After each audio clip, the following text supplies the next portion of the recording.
Chapter 612. Next time knock. I don't dare. Tang Yin didn't dare to. She didn't want her dream to be destroyed. Haha, how would you know if you don't look? Lin Yi smiled. This isn't like you. You wouldn't be this worried in the past, would you? Lin Yi was right. Tang Yin wouldn't be this hesitant in the past. She was a girl who took responsibility for her actions. Tang Yin glared at Lin Yi, but didn't say anything. She thought, what difference does it make if I'm pretty or not? Not being pretty would save me a lot of trouble. But it was different now. If she wasn't pretty, would he still like her? However, under Lin Yi's persuasion, Tang Yin still walked in front of the mirror. She panicked and looked at herself in the mirror. She couldn't help but be shocked. The scar on her forehead was gone. There was only a shallow mark left. If one didn't look closely, they wouldn't be able to see it. This is new skin. It'll be different from before, but there won't be any difference after a few days, Lin Yi explained. Is it really that magical? Tang Yin couldn't believe it. She had 8 stitches on her forehead. Although Lin Yi removed them in the end, it was still a mess of flesh and blood. In just one day, she recovered to her original appearance. Was she dreaming? There's nothing magical about it. Dr. Kang's golden creation can achieve this effect a long time ago. Lin Yi didn't think that what he did was magical. Dr. Kang's golden creation. How can my family afford it? I've never used it before. How would I know? Tang Yin was so happy that she was hopping around the room like a little bird. When she saw her mother come in, Tang Yin jumped in fright and almost fell down. Lin Yi quickly supported Tang Yin. Tang Yin fell into Lin Yi's arms. Mrs. Tang came to check on her daughter's condition, afraid that she'd be depressed. After all, Mrs. Tang hadn't seen Lin Yi's medicine with her own eyes. She didn't know if Tang Yin could recover. She saw her daughter and Lin Yi being intimate. Mrs. Tang coughed awkwardly. I'm going out for a walk. Mom. Tang Yin was embarrassed as she struggled out of Lin Yi's embrace, not daring to look at Mrs. Tang. She was pissed off that she'd fallen when her mother opened the door and walked in, not daring to look at her. This was so embarrassing. Did her mother think that she was throwing herself into Lin Yi's arms? Haha, I'll knock first next time. Mrs. Tang thought to herself, my daughter is all grown up now. It looks like I'll have to be more careful in the future. I didn't think about this in the past, but now I realize that my daughter needs her own space. Of course, this was under the assumption that Mrs. Tang liked Lin Yi. Mrs. Tang wouldn't be as easygoing as she was with Lin Yi. She'd be more than happy to ruin things. Mom, what are you talking about? Tang Yin said a little awkwardly. The wound on my forehead healed.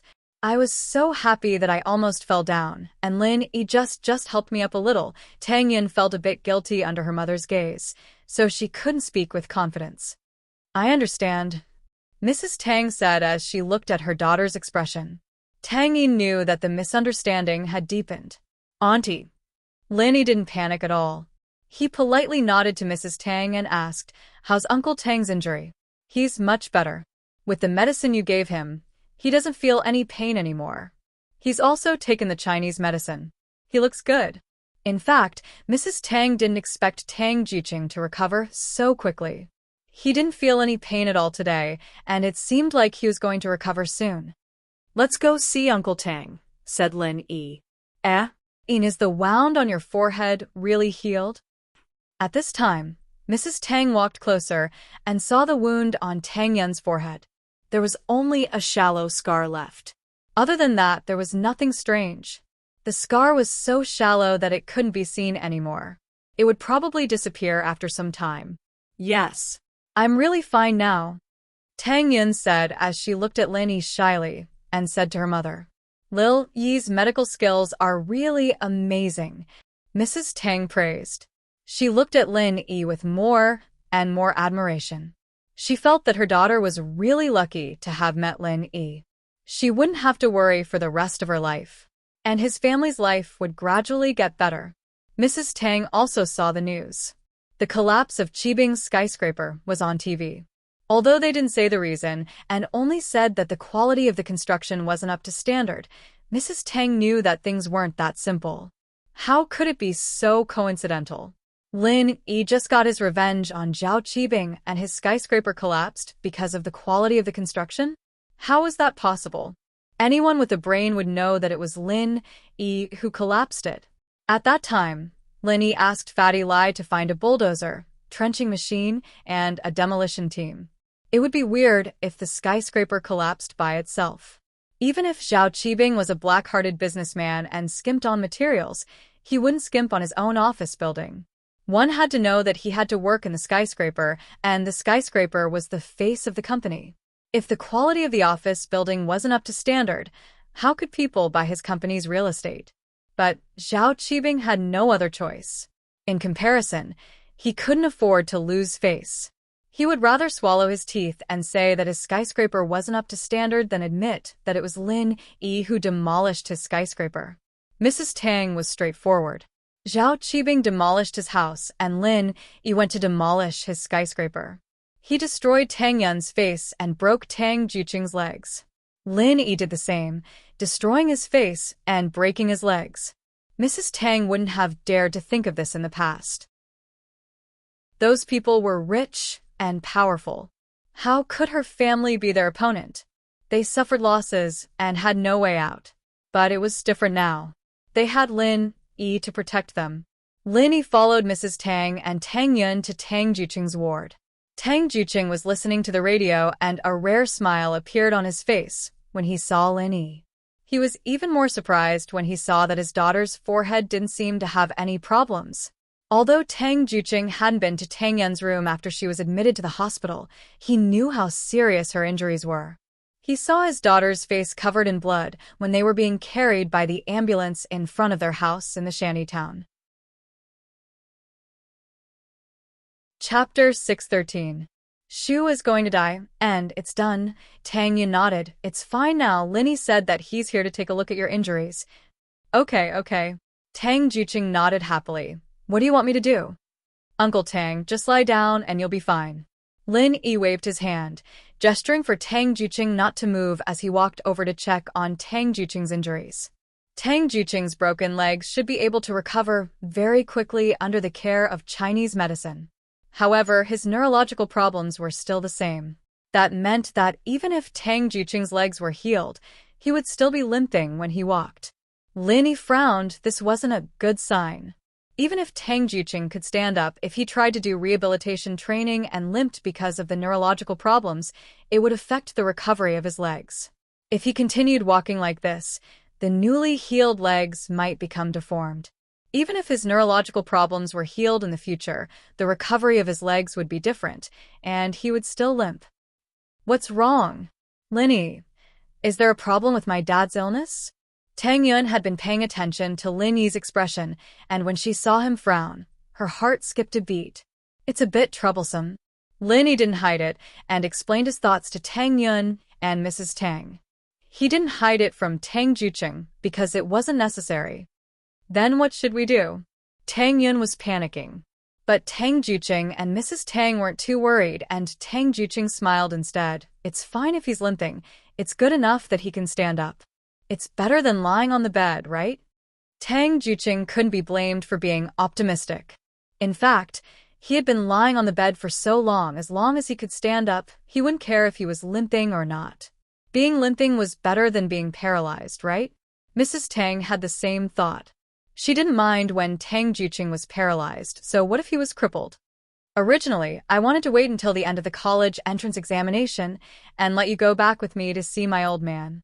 Then, I would bring back the nerve-stimulating medicine, but now it seems that there is not enough time. Lin Yi said, but it doesn't matter. I will find someone to send it over. How can I do that? Tang Juqing was flattered. Lin Yi had to trouble others for his sake. Haha, it's nothing. Lin Yi thought of Gooden, his childhood playmate. He hadn't seen him in a long time, and now wasn't the time for harvest. He should have time. Dad, since Lin Yi said so, then it settled. Tang Yun saw that her father still wanted to say something, so she spoke first to finalize the matter. Naturally, Tang Yun didn't want her father to become a cripple. Even if she owed Lin Yi a favor, it was her. She owed Lin Yi a lot anyway, so she didn't care anymore. After this small misunderstanding, Tang Yun had thought it through. Repaying a favor with her body was a good way to repay a debt.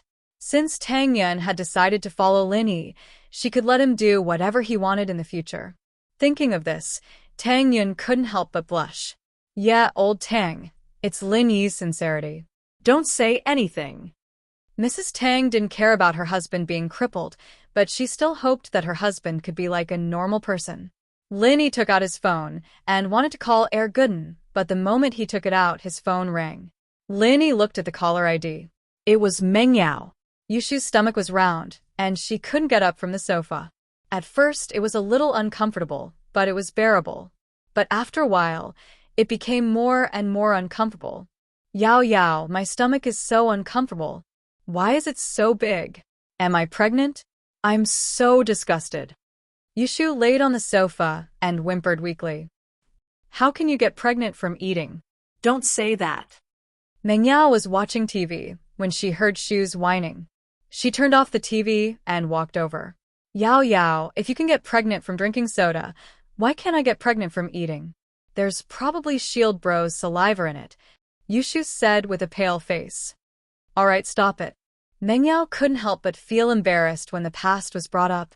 Did you eat too much? Do you want to go to the washroom? I haven't even digested it yet. How am I supposed to go? It's so uncomfortable. Yushu felt that her stomach was full and disgusting. In short, it was a mess. Wait, I'll go get some digestive pills for you. Meng Yao was regretting her actions after seeing Yushu's discomfort. She shouldn't have let her emotions get the better of her. She didn't know if a person could die from eating too much, but since there was the phrase die from eating too much, it was probably possible, right? Meng Yao panicked even more at the thought. She quickly went to get the pills. I'm not eating, I can't eat anymore. I'll explode if I eat anymore. Yushu couldn't eat anymore. Then what should we do? Meng Yao didn't know what to do. I'm going to die. I'm going to die again. I don't want to die. Yushu felt that she was really unlucky. She'd almost died 2 days ago, and now she was going to die again. Yao Yao, why'd you do this to me? I'm not trying to steal Shield Bro from you. I told you I'd be the second wife. You still want to get rid of me. Yushu felt really unlucky. She'd almost died 2 days ago, and now she was going to die again. Why would I do this to you? Meng Yao didn't know whether to laugh or cry at Yushu's words. I don't like Lin Yi at all. Why would I steal from you? I didn't want him to bring food for Tang Yun. That's why I made you eat all of it. Right, Lin Yi? Hang in there, I'll call Lin Yi. Meng Yao heard Yushu's words and immediately thought of Lin Yi. How could she forget about him? He should have a way to save Shu, right? Lin Yi picked up Meng Yao's call and the miss screamed, Lin Yi, where are you? Come back quickly. Shu can't hold on anymore. What? What did you say? Lin Yi froze. Shu can't hold on anymore? What did she mean? Shu ate too much. She can't hold on anymore. She's going to die. Come back quickly. Meng Yao said urgently. Okay, I'll go back now. Lin Yi sighed helplessly and hung up. I can't hold on anymore? Then why did she eat so much? She even ate Tang Yun's portion. Chapter 614. Yao Yao's sis wants to assassinate me, yeah? Yushu ate too much. I heard that she's about to die from overeating. I'll go back and check. Lin Yi sweated as he talked about it. What was going on? There were people who could die from overeating in this day and age. Tang Yun covered her mouth in surprise. She couldn't believe it. Did you eat too much? Overeating? Yeah, but it's not impossible for something like this to happen to Yushu. Lin Yi smiled bitterly. I'll go back first. Right, I've already talked to Dean Sheen about it. You guys can stay in the hospital for now. Otherwise, you won't have a place to stay after you leave the hospital. Director Chin of the hospital knew Lin Yi by now, and he knew that Lin Yi had a special relationship with Guan Xuemin. Since Lin Yi had spoken up, Tang Yun and Tang Juqing could stay in the hospital even if they were discharged. It wasn't like Lin Yi didn't want to pay up anyways. He had already paid a huge deposit. There was no need for Dean Chin to kick them out. Mrs. Tang was a little annoyed at the mention of this. She was discussing with Tang Juqing whether or not they should buy a house first. The houses in Shantytown had all collapsed and were uninhabitable. Fortunately, there was nothing valuable in them. The TV and refrigerator were bought when they got married. They were more than 10 years old and had long been worn out. It didn't matter if they were broken. As for furniture, there wasn't much. But since Lin Yi had arranged for them to stay in the hospital, they didn't have to rush to buy a house. At least they had to observe the market first. They couldn't just blindly buy a house. He didn't think it was possible for Yushu to be stuffed to death, but he still drove back to the villa as fast as he could. He saw Yushu lying on the sofa, moaning nonstop, with Meng Yao beside her, holding her hand and comforting her. Yao Yao sis, I really can't take it anymore. Why isn't Shield Bro here yet? Yushu cried. Soon. That damn Lin Yi, he's staying at Tang Yun's place and doesn't want to leave? I don't know what's so good about Tang Yun. She's so much worse than our Shu. Meng Yao complained. Cough, cough. Lin Yi broke out in a cold sweat and coughed twice. Although Tang Yun wasn't weaker than Yushu, the key was Yushu's identity. Would Lin Yi dare to touch her? She was eldest Miss Best Friend. How could there be such a comparison? Lin Yi thought to himself, if you give Yushu to me as my wife, I'll definitely bring her with me every day. Meng Yao heard Lin Yi's coughing and turned back to see Lin Yi. You still know to come back? Look, Shu is about to die, go save her. Lin Yi looked at Yushu on the sofa, relieved to see that she wasn't dead yet. He frowned when he saw the bulging stomach, wondering if there was a perforation. Shield Bro, you're finally back, sob sob. Yushu started crying. I feel so bad. Yao Yao sis wants to assassinate me. No one wants to assassinate you. Are you hallucinating? Lin Yi turned to Meng Yao, confused. Why would Yushu say that she wanted to assassinate her? Could it be that Yushu ate some poisonous food and was hallucinating? Meng Yao blushed. Hurry up and save her. Don't ask so much. Okay. Lin Yi nodded, picked up Yushu, and flipped her over.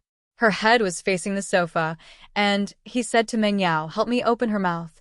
Don't close it. Oh, okay. Meng Yao didn't dare to delay, and quickly opened Yushu's mouth. Ah. Yushu couldn't help but cry out in pain. She thought to herself, why are you and Shield Bro trying to kill me? Are you trying to open my mouth and pull out my tongue? But she couldn't speak. What's your name? Meng Yao felt that Yushu's voice was similar to a certain voice, and she couldn't help but glare at her. Ah? Yushu couldn't speak with her mouth covered, and she couldn't make any sound other than aw. Hold it, it'll be fine soon. Lin Yi took a chopstick from the kitchen and started poking at Yushu's throat. Ah. Yushu felt a wave of nausea, and she finally vomited after being poked by Lin Yi. She hadn't digested her lunch yet, and she vomited it all over the floor, but Meng Yao's hands were all over it. The miss wasn't disgusted at all, but looked at Yushu with concern instead. Shu, how do you feel? Yushu started vomiting, and it didn't stop. She threw up almost everything in her stomach. Whoa, it's so uncomfortable, but it's much better now, Yushu said after she was done vomiting. That's good. That's good. I was scared to death. Meng Yao was scared as well. What if Yushu really died from overeating? It's not a big deal. I just had nothing better to do. Lin Yi shook his head. You can't eat that much. Why did you still eat? Yao Yao made me eat. Yushu felt wronged and she almost died. How could she not feel wronged? Why did you make her eat so much? Lin Yi was a little pissed. This wasn't a joke, and it was fortunate that she was fine. Meng Yao didn't expect Lin Yi to question her with a straight face, but Meng Yao was in the wrong, and she couldn't refute. Yao Yao didn't want you to bring food for Tang Yun, so she made me eat it all, Yushu said honestly. Lin Yi shook his head, speechless. It was pretty much what he expected. These two girls were too good at messing around. Shu, stop it. Meng Yao was a little embarrassed. You're very weak. Go back to your room and rest. Oh. Yushu felt a little weak after hearing Meng Yao's words. I can't walk, Yao Yao. Meng Yao wanted to carry Yushu upstairs, but she couldn't carry her. She hesitated and turned to Lin Yi. Lin Yi, carry her upstairs. Upstairs? Can I? Lin Yi pointed upstairs. Meng Yao was the one who told him firmly not to go upstairs when he first came. I'll allow this exception, Meng Yao said. Just this once? There's General Weiwu. Lin Yi looked at the staircase, and General Weiwu was still squatting there. Lin Yi didn't want Meng Yao to find out that he wasn't afraid of General Weiwu, otherwise he wouldn't be able to explain himself if he lost something upstairs. Chapter 615. Elder Chu Ah? Oh. Lin Yi didn't expect Meng Yao to let Weiwu squat by the stairs every day, knowing that General Weiwu wasn't a threat to him. Lin Yi shook his head. In fact, Meng Yao made General Weiwu squat by the stairs to prevent thieves, not to prevent Lin Yi. Although she did guard against Lin Yi in the beginning, it wasn't necessary anymore. Meng Yao had seen through Lin Yi's character. He wouldn't bring General Weiwu up even if she asked him to. Meng Yao even hoped that he would sneak up and peek at her. At least that would prove her and Shu's charm. However, Lin Yi didn't go up. Although it was a little weird, the Miss was stubborn. Why couldn't she win against Tang Yun? The Miss pride took a huge hit. It wasn't the first time Lin Yi carried Yushu, so he didn't feel any burden. He carried Yushu and walked up the stairs. When he passed General Weiwu didn't even scream and moved to the side, lowering his head and not daring to look at Lin Yi. Meng Yao humphed and glared at Lin Yi. She just couldn't understand why Lin Yi wasn't afraid of General Weiwu. In fact, when she asked Lin Yi to go upstairs to connect the cable, Meng Yao had already suspected that General Weiwu wasn't a threat to Lin Yi. Otherwise, how could Lin Yi go up to the second floor? Until a few days ago, when Lin Yi brought General Weiwu to look for her, it made Meng Yao even more suspicious. Other than Faubert, General Weiwu couldn't even be ordered around by her daddy. How did Lin Yi get General Weiwu to go up the mountain? Because Faubert didn't come up, and only Lin Yi came to the cave alone. General Weiwu was obviously scared by Lin Yi, which was why it went to look for its master for protection. Meng Yao could see that. Lin Yi chuckled dryly, not replying as he quickly went up the stairs. Don't look around when you're on the second floor. Follow me. Meng Yao led the way and led Lin Yi to a room. She opened the door and let Lin Yi carry Yushu in. The pink bedroom was very cozy. There were many pretty flowers on the wall, and there were some plush toys on the bed. Lin Yi put Yushu on the bed, but Meng Yao kicked him out of the room before he even had time to admire her beauty. Lin Yi shrugged, a little regretful. Not many people would be able to enter the Miss Room, right? After all, not many people could enter the Miss Room.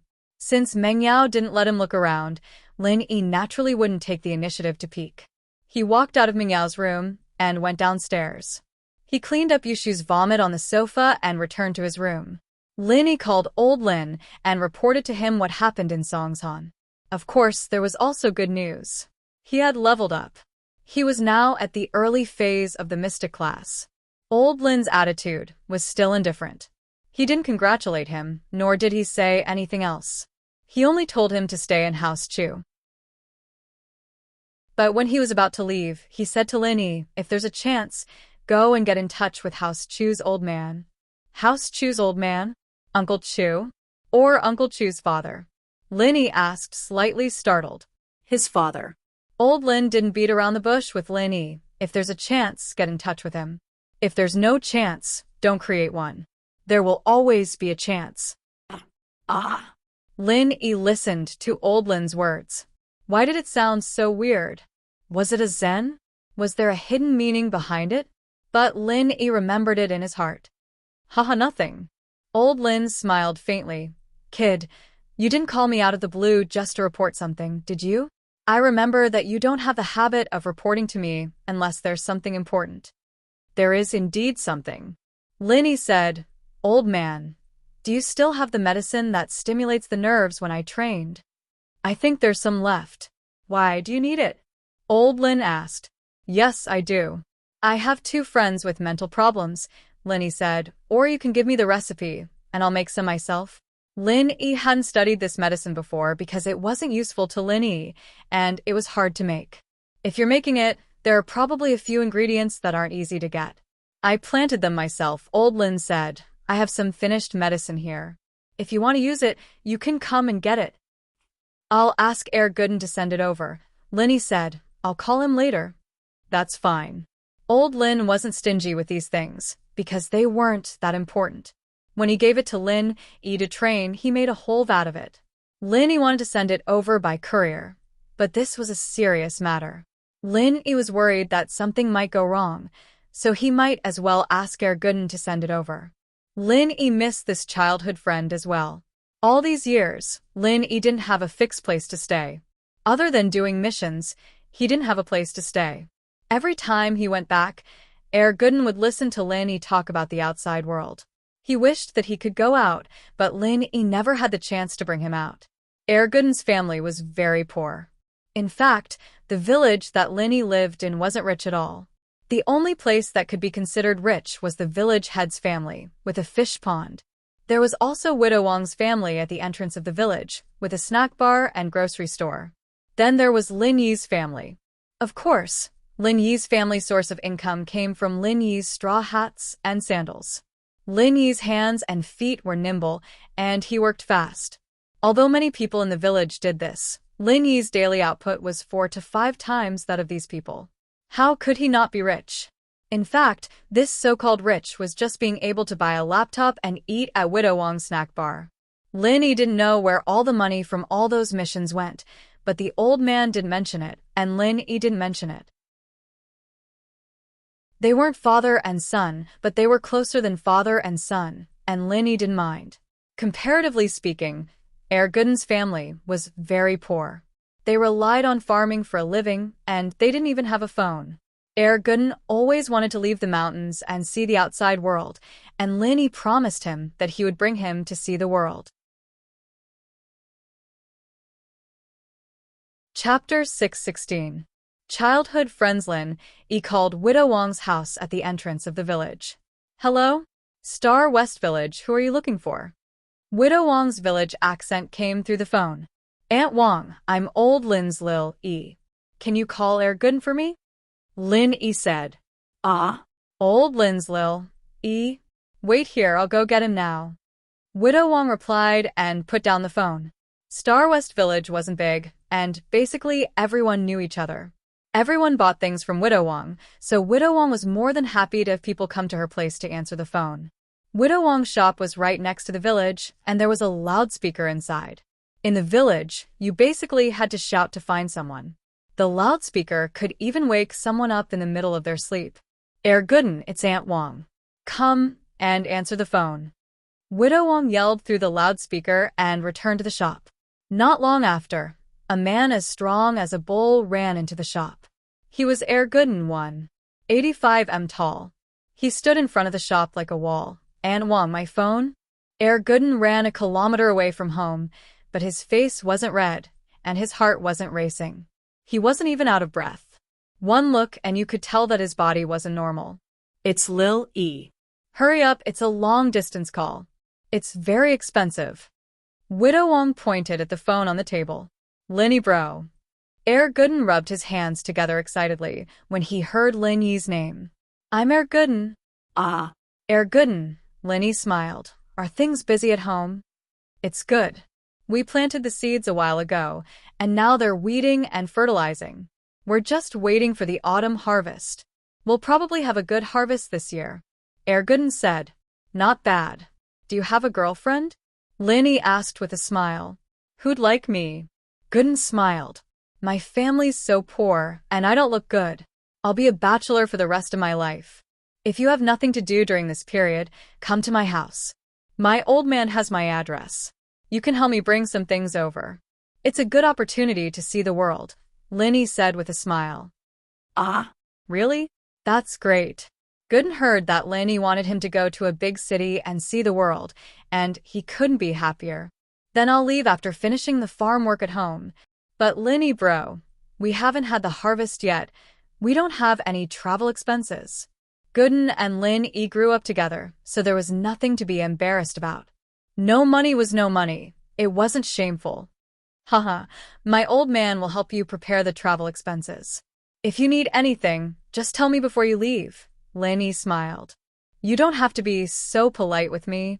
Of course, you're my Lin Yi bro. Of course I won't be polite. Gooden was like this since he was young.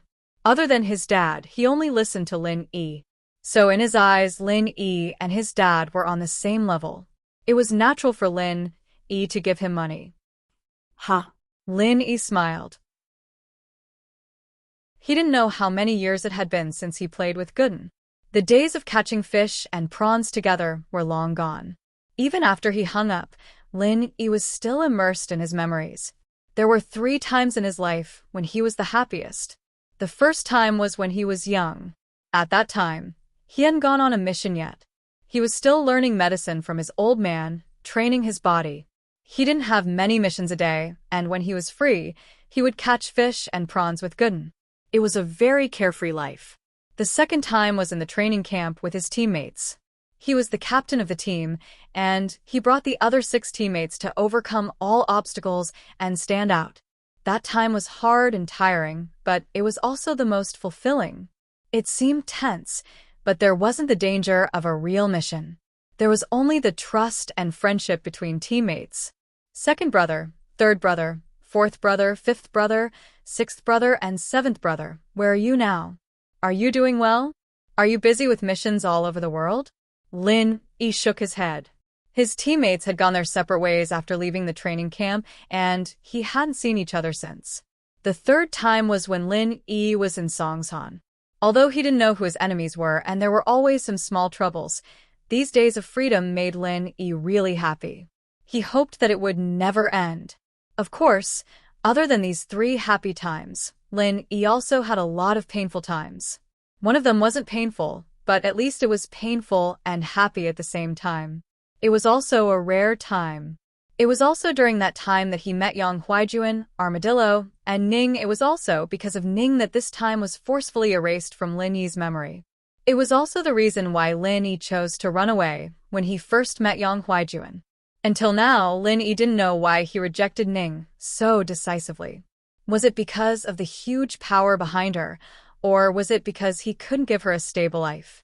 Lin Yi never thought that he would retire one day, and he didn't think that he would retire at such a young age. Lin Yi didn't know what his old man was thinking. He suddenly brought him to Songshan to do a special mission that would give him a lifetime's worth of food. This was a huge deal. Lingshan flipped through the case files on her desk. The kidney trafficking organization seemed to have been a lot more restrained recently. Ever since the transit station was destroyed, they seem to have become a lot more careful. However, they didn't stop their crimes because they moved their targets and locations to the outskirts of the city. In this week, there were already 2 cases of widowed farmers being murdered. It was the same method, but the locations were more unpredictable. One of the 2 victims was a villager from Yazi village in the east of the city, and the other was a villager from Shinbu village in the west. One in the east and one in the west, tens of kilometers away from each other. There was no pattern at all. Even if they sent out the police force to keep watch, it was impossible to cover the hundreds of villages around the city with police officers. Putting aside the fact that the police force was not enough, even if it was enough, they couldn't possibly stop the entire police station and keep watch over the kidney trafficking organization, right? Lingshan felt like a coward. She'd cracked a couple of big cases since she'd been appointed, and she'd received praise and recognition from the leaders of the province, but she knew what was going on. She didn't have the face to say how she'd cracked the cases. Chapter 617. Lingshan's pursuer. It wasn't that Lingshan was a coward, it was just that she had arrived at the right time. Big cases kept popping up as soon as she took over. When Huijuan was the captain, there were a few criminal groups as well, but they were all gangsters, bag robbers, thieves, and the like. These cases were big, but they weren't as complicated as they were now. Lingshan, on the other hand, was a special forces soldier, and she had no place to use her skills. How could she not be frustrated? When Lingshan came back, she was filled with ambition and wanted to show off her ambitions. Her dream of fighting with the gangster and taking him down didn't come true. In fact, it wasn't that she didn't have the chance to fight with the gangster, and there were quite a few of them, but how many of them could Lingshan meet by herself? Even if she fought with criminals, how many strong ones were there? How many criminals could have the strength of a golden class? Lingshan was a golden class mid-phase, and even in House Song, one of the 4 noble houses, she was the leader of the younger generation. If she wanted criminals to have golden class strength, she wouldn't need to be a criminal anymore. She could just be a bodyguard of some rich man and earn a lot. Why would she need to rob? What a headache. Why did these criminals keep coming in waves? Why did they have to do it in Songshan? Before the kidney trafficking organization appeared, Songshan did have an underground organ trade market, but because it was an underground trade, and it was done after both parties agreed on the price, no one reported it to the police. As long as these people didn't cross the line, Lingshan wouldn't interfere. She couldn't do anything about it. But now, they were kidnapping people and selling their kidneys. She couldn't just ignore it.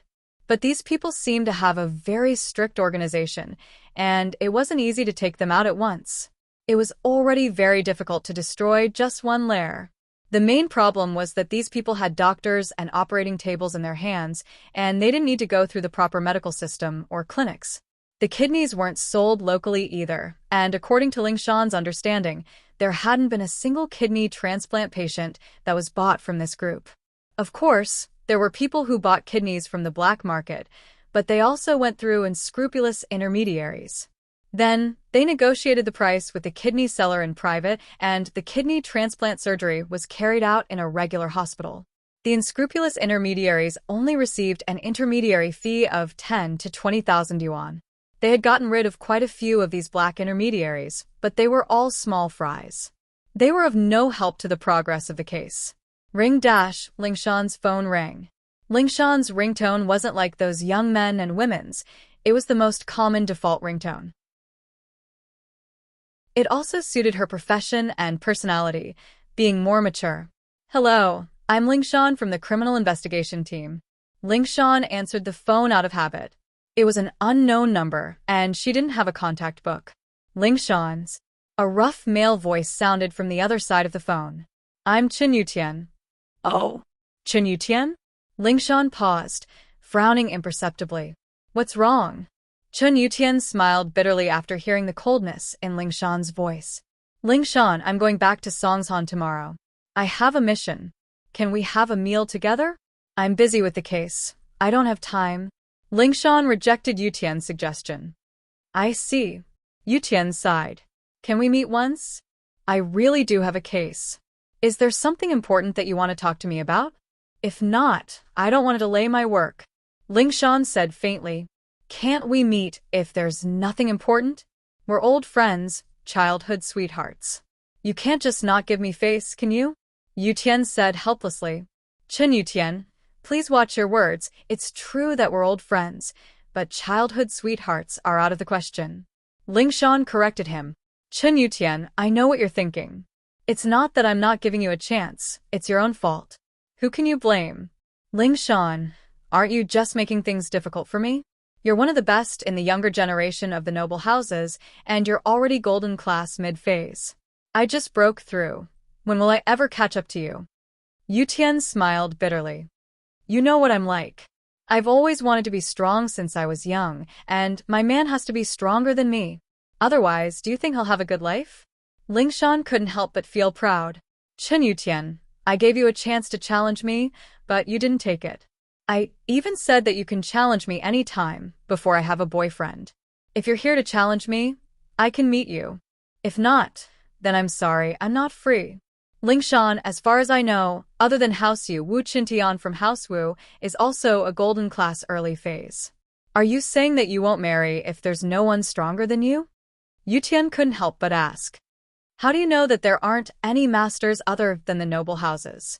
Lingshan asked back. She didn't know why, but Lingshan suddenly thought of Lin Yi. She didn't know where that guy got his kung fu from, but why was he so strong? I don't seem to be his opponent. Moreover, I still have to humble myself and pretend to be Miss Braindead in front of him. He's really as abominable as he can be. But she was in his hands, unable to fight back. Was this still her personality? She was the Miss of House Song, and she was going to be taken advantage of by him? This was too humiliating. And so, Lingshan decided not to think about him. She couldn't think about him, because thinking about him made her angry. Yutian was speechless. He didn't dare say that there weren't any masters outside of the noble houses, because he knew that there were masters outside of the noble houses. But since Lingshan didn't want to see him, there was no point in saying anything. Asking Yutian to challenge Lingshan now was the same as asking for a beating. He couldn't afford to lose that face. Chapter 618. Yushu's brother, right? I want to tell you a very unfortunate piece of news. I think I've reached the barrier to the late phase of the golden class, and I'm looking for a chance to break through.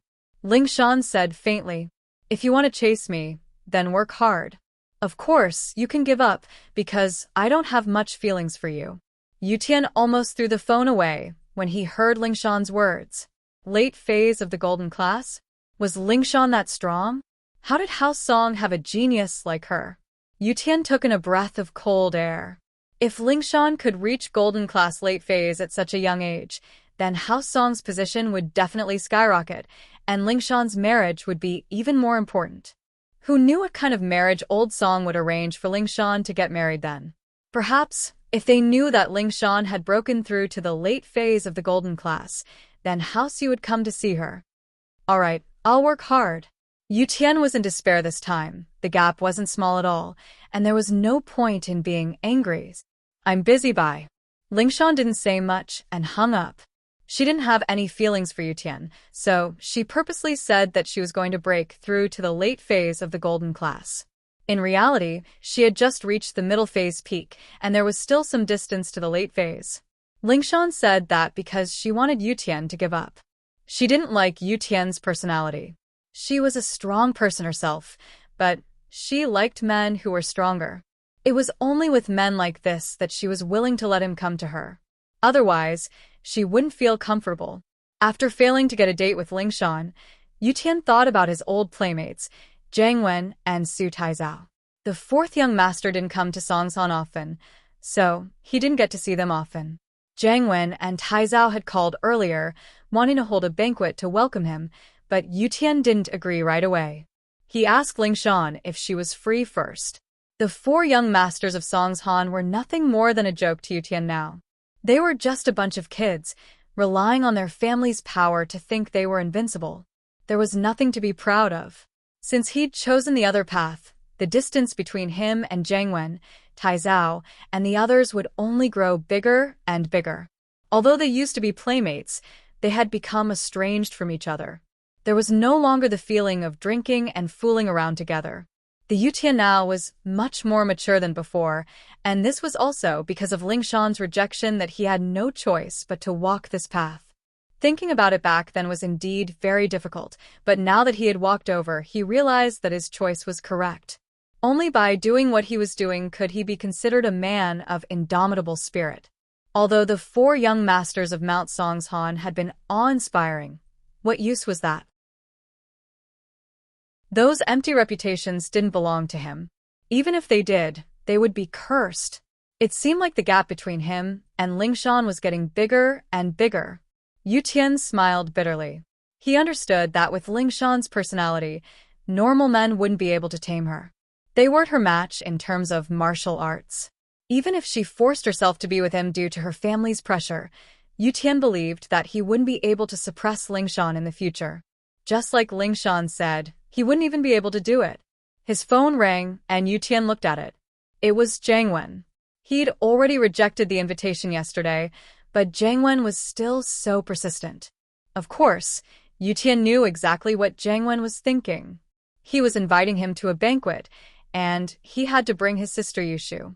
If his sister went, Meng Yao would naturally go as well. As Meng Yao's pursuer, Jiang Wen would naturally use this opportunity to get close to Meng Yao. He was just a stepping stone. Yutian knew very well that his life was getting further and further away from Jiang Wen. They weren't on the same path at all, and their relationship wasn't that good at all. Hello, second brother? Yutian picked up the phone, but he still called Jiang Wen second brother. He was the second of the four young masters of Mount Songshan. Tian bro, how is it? Have you arranged everything? Do you have time tomorrow night? Do me the honor of meeting us brothers at Starlight Resplendent? Jiang Wen asked with a smile. Yutian's reason yesterday was that he didn't know the schedule yet and he didn't know if he had time. Haha, alright, tomorrow night it is then. I'll contact you then. Yutian accepted Jiang Wen's invitation because he couldn't get a date with Lingshan. Alright, see you then. Jiang Wen was overjoyed. As long as he invited Yutian, Yushu wouldn't come. As long as Yushu came, Meng Yao would definitely come. He never had a chance to get close to Meng Yao, and Meng Yao didn't want to give him one either. Now, he could officially invite Meng Yao and Yushu. How is it in Bro? Is it done in Bro? Tai Zhao asked anxiously.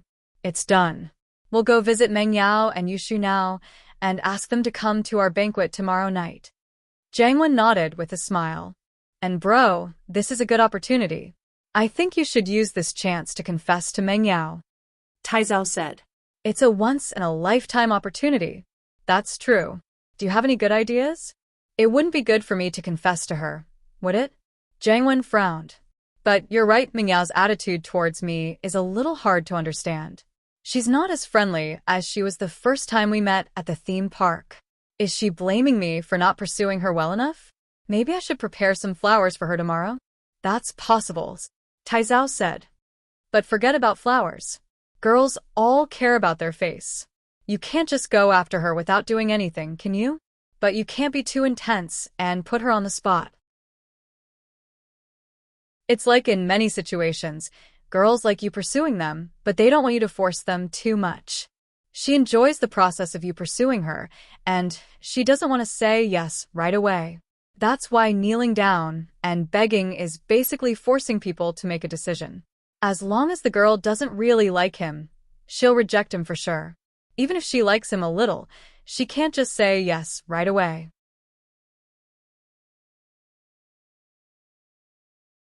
Chapter 619. Jiang Wen's visit. And so, Jiang Wen was thinking that if he were to confess with flowers, Meng Yao might really reject him outright. Their relationship would be strained like that, and it wouldn't look good if he tried to pursue her in the future. Then what do you think I should do? And Bro, why don't you say something drunk? An idea came to Tai Zhao. You drink some wine and confess your feelings to Meng Yao.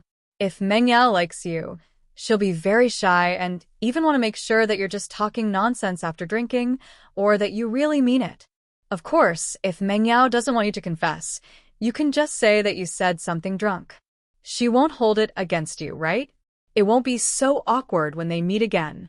That's a good idea, Tai Zhao. But you need to help me out tomorrow. Jiang Wen nodded. Shall we go to Meng Yao's house now? Yes, and Bro, don't worry. I'll create a suitable opportunity for you tomorrow. Just confess your feelings then. Tai Zhao patted his chest as he promised. Lin Yi wasn't expecting Jiang Wen and Tai Zhao to come at this time. Lin Yi frowned as he looked at the two. And Bro, what brings you here at this time? Shu's not feeling well. She's resting upstairs. Lin Yi didn't know if Jiang Wen was here for Meng Yao or for him, so he decided to ask. Haha, we're here for Shu.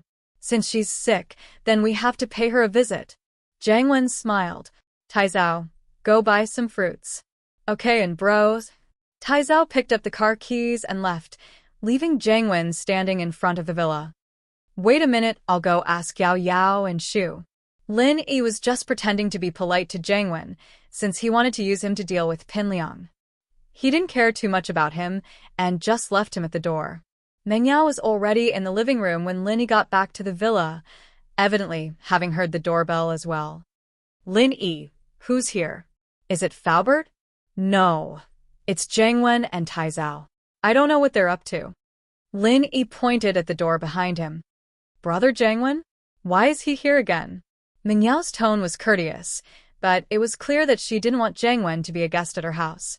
How would I know? But they said they were looking for Shu. Lin Yi shrugged. Yao Yao, let them in. My brother will be back tomorrow. They're probably here because of this, right? Yushu came downstairs as well. She was behind Meng Yao, standing by the stairs. I thought it was Faubert bringing food. I'm so hungry. I want to eat to my heart's content. Hungry? You're hungry again? You want to eat to your heart's content again? Lin Yi was speechless. She just threw up, and now she was hungry again? Eat to her heart's content again? He didn't know what this Yushu was made of. Did she forget the pain after the wound healed? Yeah, my stomach's so empty, I'm growling. Yushu rubbed her stomach as she complained.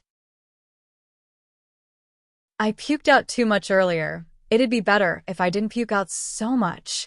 Why don't you eat what you threw up? Mengyao glared at Yushu, finding the topic disgusting. Oh, that's enough for the two of us. Yushu nodded. Mengyao was about to throw up. She was quite hungry, but now she had no appetite at all. Lin Yi went to open the door, and Jangwon walked in with a smile on his face.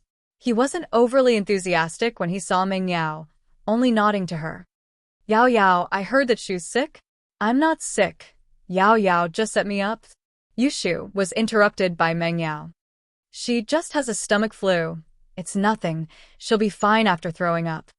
Mengyao wouldn't let Yushu talk nonsense. Oh, I see. Jangwon could tell from Mengyao's tone that she didn't want to talk about it anymore. Shu, Tian Bro will be back tomorrow. Tai Zhao and I will hold a feast to welcome him.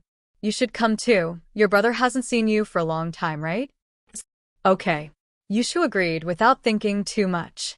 After all, she hadn't seen her brother for a long time. There was no reason not to go.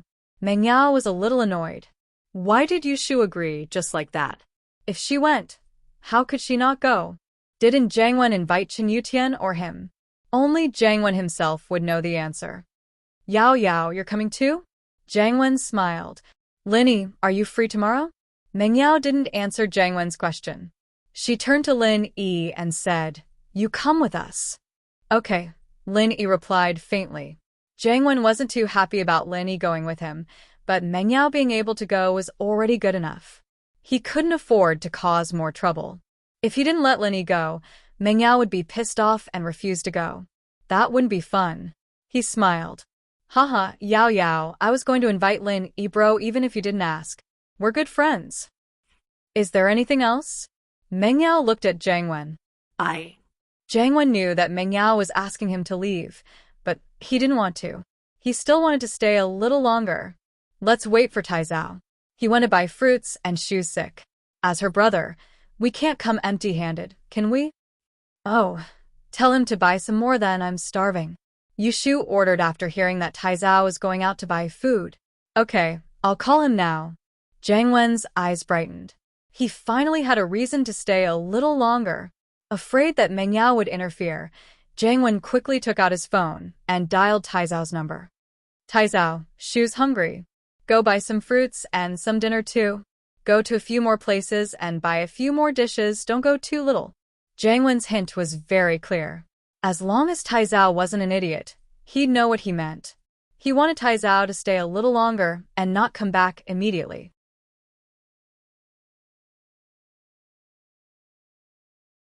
Chapter 620. Chapter 620. Chu Pingzhan's phone. No rush. We can't rush even if there's a traffic jam, right? Safety first. Jangwon smiled faintly, praising Tai Zhao's teamwork. Mengyao glared at Yushu, annoyed at her for being a busybody. Couldn't she have asked Lin Yi to cook for her if she wanted to eat? What was she supposed to ask Tai Zhao to buy? Now that this guy was here and not leaving, how annoying was he? Yushu knew that she was in trouble, and she pouted. But she had an idea. She looked at the time. Jangwon only had 7 minutes left to flirt with Yao. Jangwon kept on talking in front of Mengyao, and Mengyao kept on talking to him. Lin Yi, naturally, didn't feel like staying here any longer, and went back to his room. Jangwon wouldn't be able to do anything in the villa, and Lin Yi didn't have to keep an eye on him. Oh, it's time for the cartoon. Today's Saturday, the theatrical version of Happy Goat and Big Wolf. Yushu jumped up from the sofa and turned on the TV, changing the channel with the remote. As expected, the familiar music of Happy Goat and Big Wolf came from the TV. Jangwon had long since gotten used to Yushu's crazy personality. Yushu was pretty, but who could resist a personality like that? Luckily, the one he liked was Mengyao. Otherwise, he'd be screwed if he got together with Yushu. Jangwon ignored Yushu and kept on talking to Mengyao. Hey, stop talking. I can't hear you. Yushu waved her hand at Jangwon impatiently. Why are you so rude? They're watching TV. Jangwon was about to explode. What did his words have to do with Yushu? But he couldn't afford to piss Yushu off, so he didn't dare talk back. First of all, Yushu was from House Chun, a noble house's descendant. Even if he had the backing of the Firewolf gang, he couldn't represent the Firewolf gang. He also didn't have the guts to go against the Chin family. Secondly, Yushu was still Mengyao's best friend even if the Firewolves were to support him. If he pissed her off, he'd never be able to pursue Mengyao in the future. Yao Yao, let's talk over there? Jiang Wen held in his breath, still maintaining the smile on his face as he pointed at the restaurant. I want to watch the cartoon too. I haven't seen this episode yet. Mengyao pointed at the TV. Watch it with us. Wah. Jiang Wen almost jumped up from his seat. How old was he? Watching cartoons. If word of this got out, wouldn't he be laughed at to death? This was the first time Mengyao invited him to do something with her. Watching TV was like watching a movie, wasn't it? He'd just take it as Mengyao asking him to watch a movie. With that thought, Jiang Wen calmed down. Sure, let's watch it together then. Watching cartoons, of course, meant that he couldn't talk. Jiang Wen hadn't watched the series before, and he couldn't focus on it at all. He could only sit there and watch. He felt that time was getting too long. Why wasn't this Taizao back yet? He'd be able to get out of this situation if he came back. What a blunder. If he knew that Yushu wanted to watch cartoons, he wouldn't have stayed here. He might as well just leave. Jiang Wen couldn't take it anymore and went outside to call Taizao. Where are you? Why aren't you back yet? Buying food for a year? Ah. And bro, didn't you tell me to go back later? Taizao had parked his car by the roadside, leisurely smoking as he enjoyed the night view. Jiang Wen's shout startled him. All right, hurry up and come back. Hurry up, Jiang Wen said, a little troubled. See Yao Yao? I'm good, aren't I? Yushu said proudly. Haha, at least you're smart. Otherwise, I'd be annoyed to death by him. Mengyao felt that her best friend wasn't stupid at all. In fact, she was very smart. It was just that her way of expressing herself was a little different. Taizao came back soon with a bunch of fruits and bento. Yushu invited Jiang Wen to watch TV and eat together, but Jiang Wen shamelessly rejected her. He couldn't take it anymore. What was the point of staying here if he couldn't talk to Mengyao? Go get Lin Yi and tell him to eat with us. Mengyao opened the bento Taizao bought and placed it on the coffee table after Jiang Wen and Taizao left. Taizao had bought a total of 5 bento boxes, all of them quite high quality. It shouldn't be cheap, and he and Jiang Wen were included as well. Of course, they wouldn't be able to eat it. Oh. Yushu was salivating as she looked at the bento on the coffee table. She didn't even want to stand up. She wanted to eat it right away. Mengyao saw that Yushu wasn't reacting and sighed helplessly. She got up and called Lin Yi, knocking on Lin Yi's door twice. Lin Yi, come eat. Mengyao didn't know why she had to call Lin Yi. Perhaps it was because he cooked for her and Shu every day, and she couldn't just call him when she was eating? That would be too ungrateful. They're gone. Lin Yi was lying on the bed, texting Tang Yin, telling her that he'd contacted Air Gooden and that the medicine would be here soon. He told her not to worry about Juqing's injuries. Let's go. Taizao bought some bento. Do you want some? Mengyao pointed at the bento on the coffee table. Yeah, we don't have to prepare dinner tonight anyway. Lin Yi walked out with Mengyao. Thalbert usually wouldn't bring food over on Saturdays, so Lin Yi had to think of ways to solve the problem. When Lin Yi sat on the sofa, Yushu was almost done with the bento box. She didn't look like she was going to stop. Don't eat too much, or you'll die from overeating, Lin Yi reminded. No more. Mengyao was worried that Yushu would get into trouble again. She put away the 2 bento boxes, afraid that Yushu would eat them too. Oh, okay. Yushu felt wronged, but she didn't dare disobey. She didn't want to overeat again. After dinner, Lin Yi cleaned up the bento boxes and put the remaining 2 in the fridge. He'd heat them up for breakfast tomorrow. After he was done, he got a call from Pengzhan. Uncle Chu? Lin Yi picked up. What's up? Yeah, 2 things. Pengzhan said. Yao Yao isn't with you, is she? Is it convenient to talk?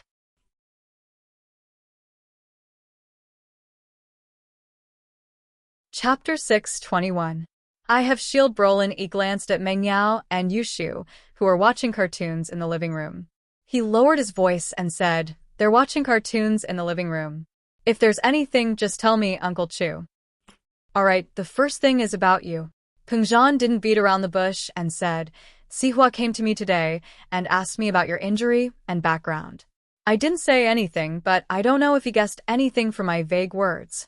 I don't think Xiao Qibing will let this go so easily. He's definitely going to do something to you. You have to be prepared." "Ask about me?"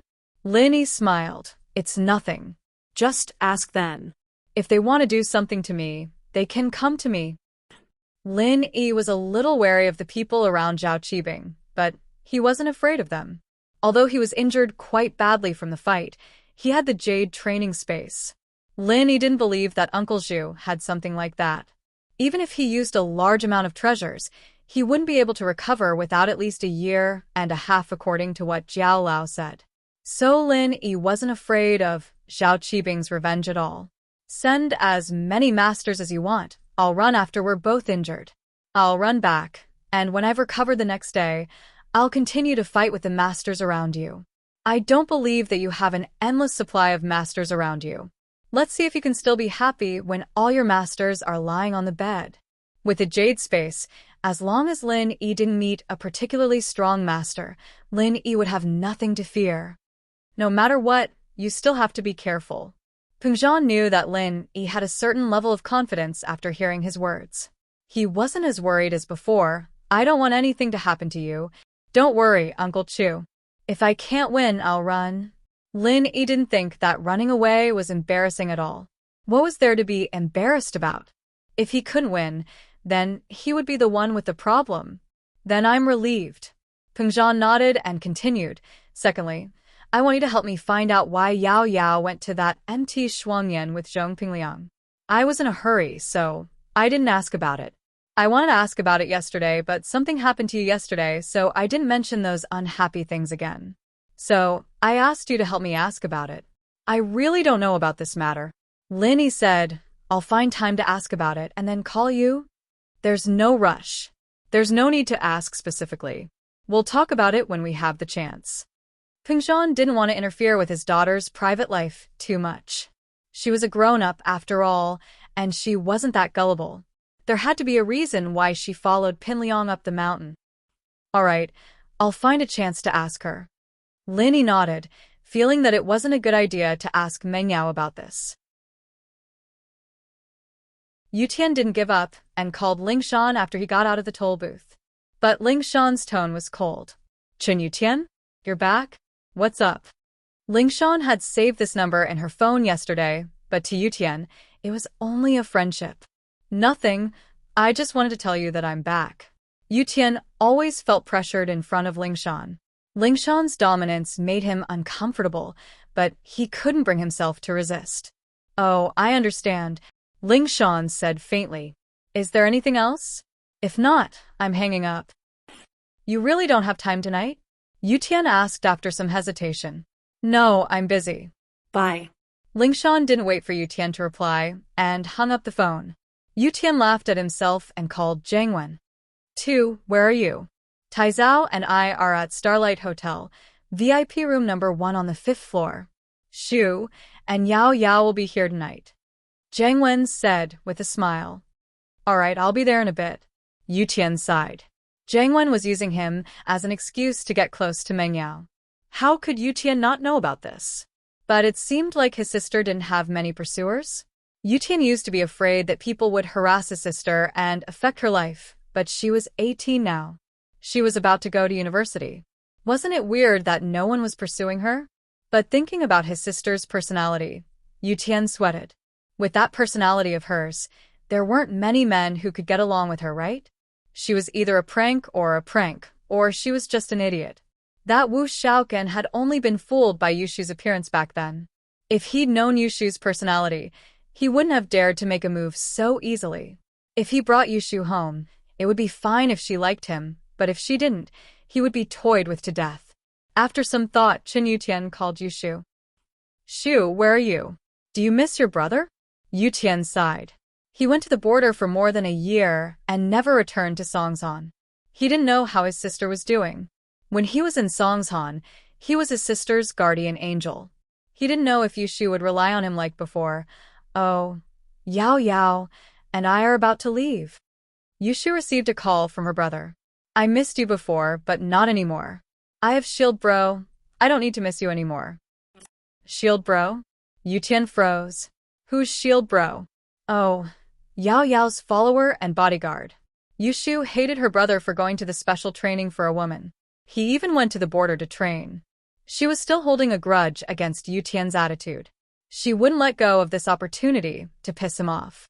What was so good about that fox Lingshan? She made her brother fall head over heels for her, and she still didn't dump him. Yushu felt embarrassed. Look at how powerful Shield Bro was. He had Lingshan in his palm. She wouldn't dare to go west if he told her to go east. So, in comparison, Shield Bro was still stronger. Ah? Chun Yutian gritted his teeth in anger. Where did this random follower come from and steal his limelight? His sister had always looked up to him, and whenever she was in trouble, she would think of him first. How did it become Shield Bro?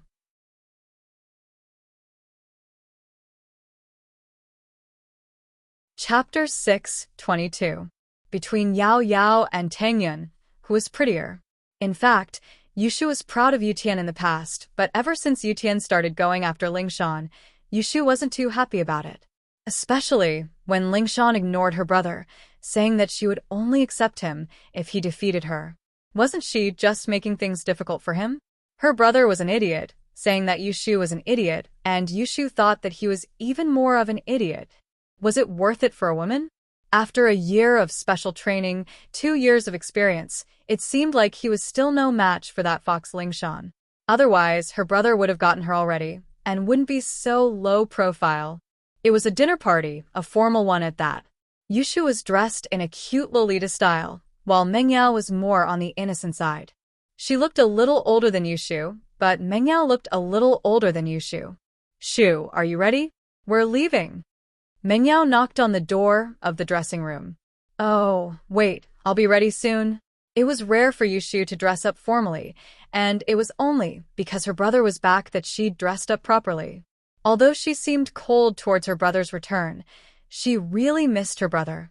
After all, they hadn't seen each other for more than a year, not even for Chinese New Year. Oh. Mengyao wasn't in a rush. Since she was attending Jiang Wen's banquet, she didn't have a good sense of time. It didn't matter if it was earlier or later. Lin Yi took Mingyao's Audi S5 out of the garage and parked it in front of the villa, waiting for Yushu and Mengyao. His phone rang, and Lin Yi thought that it was Jiang Wen calling to rush him. Jiang Wen didn't dare rush Mengyao, but he could call Lin Yi to ask about their departure. However, Lin Yi was surprised when he looked at the caller ID. It was Lingshan. Hello? Miss Braindead. What's up? Instinctively, Lin Yi knew that Lingshan wasn't looking for him for anything good, so his tone wasn't polite at all. Lingshan's face froze. It had been a long time since she'd heard the nickname Miss Braindead, and she'd almost forgotten that she was Miss Braindead. However, she wasn't annoyed. She took a deep breath and tried to sound cute. Yeah, Miss Braindead has something to ask of you. Huh? What is it? Lin Yi wanted to laugh every time Lingshan called herself that. Was this considered flirting between lovers? Ever since the kidney trafficking organization's transit point was destroyed, we haven't found any other clues. Lingshan said helplessly, but the criminal organization hasn't stopped their footsteps. They've shifted their target to the villages near the city. In the past week, there have been 2 cases of kidney removal at Kayazi village in the east and Shinbu village in the west. My boss has given me an order to solve the case in 2 weeks, or I'll be sent home. Oh, I see. Lin Yi replied faintly. Hey, you won't let Miss Braindead lose her job, will you?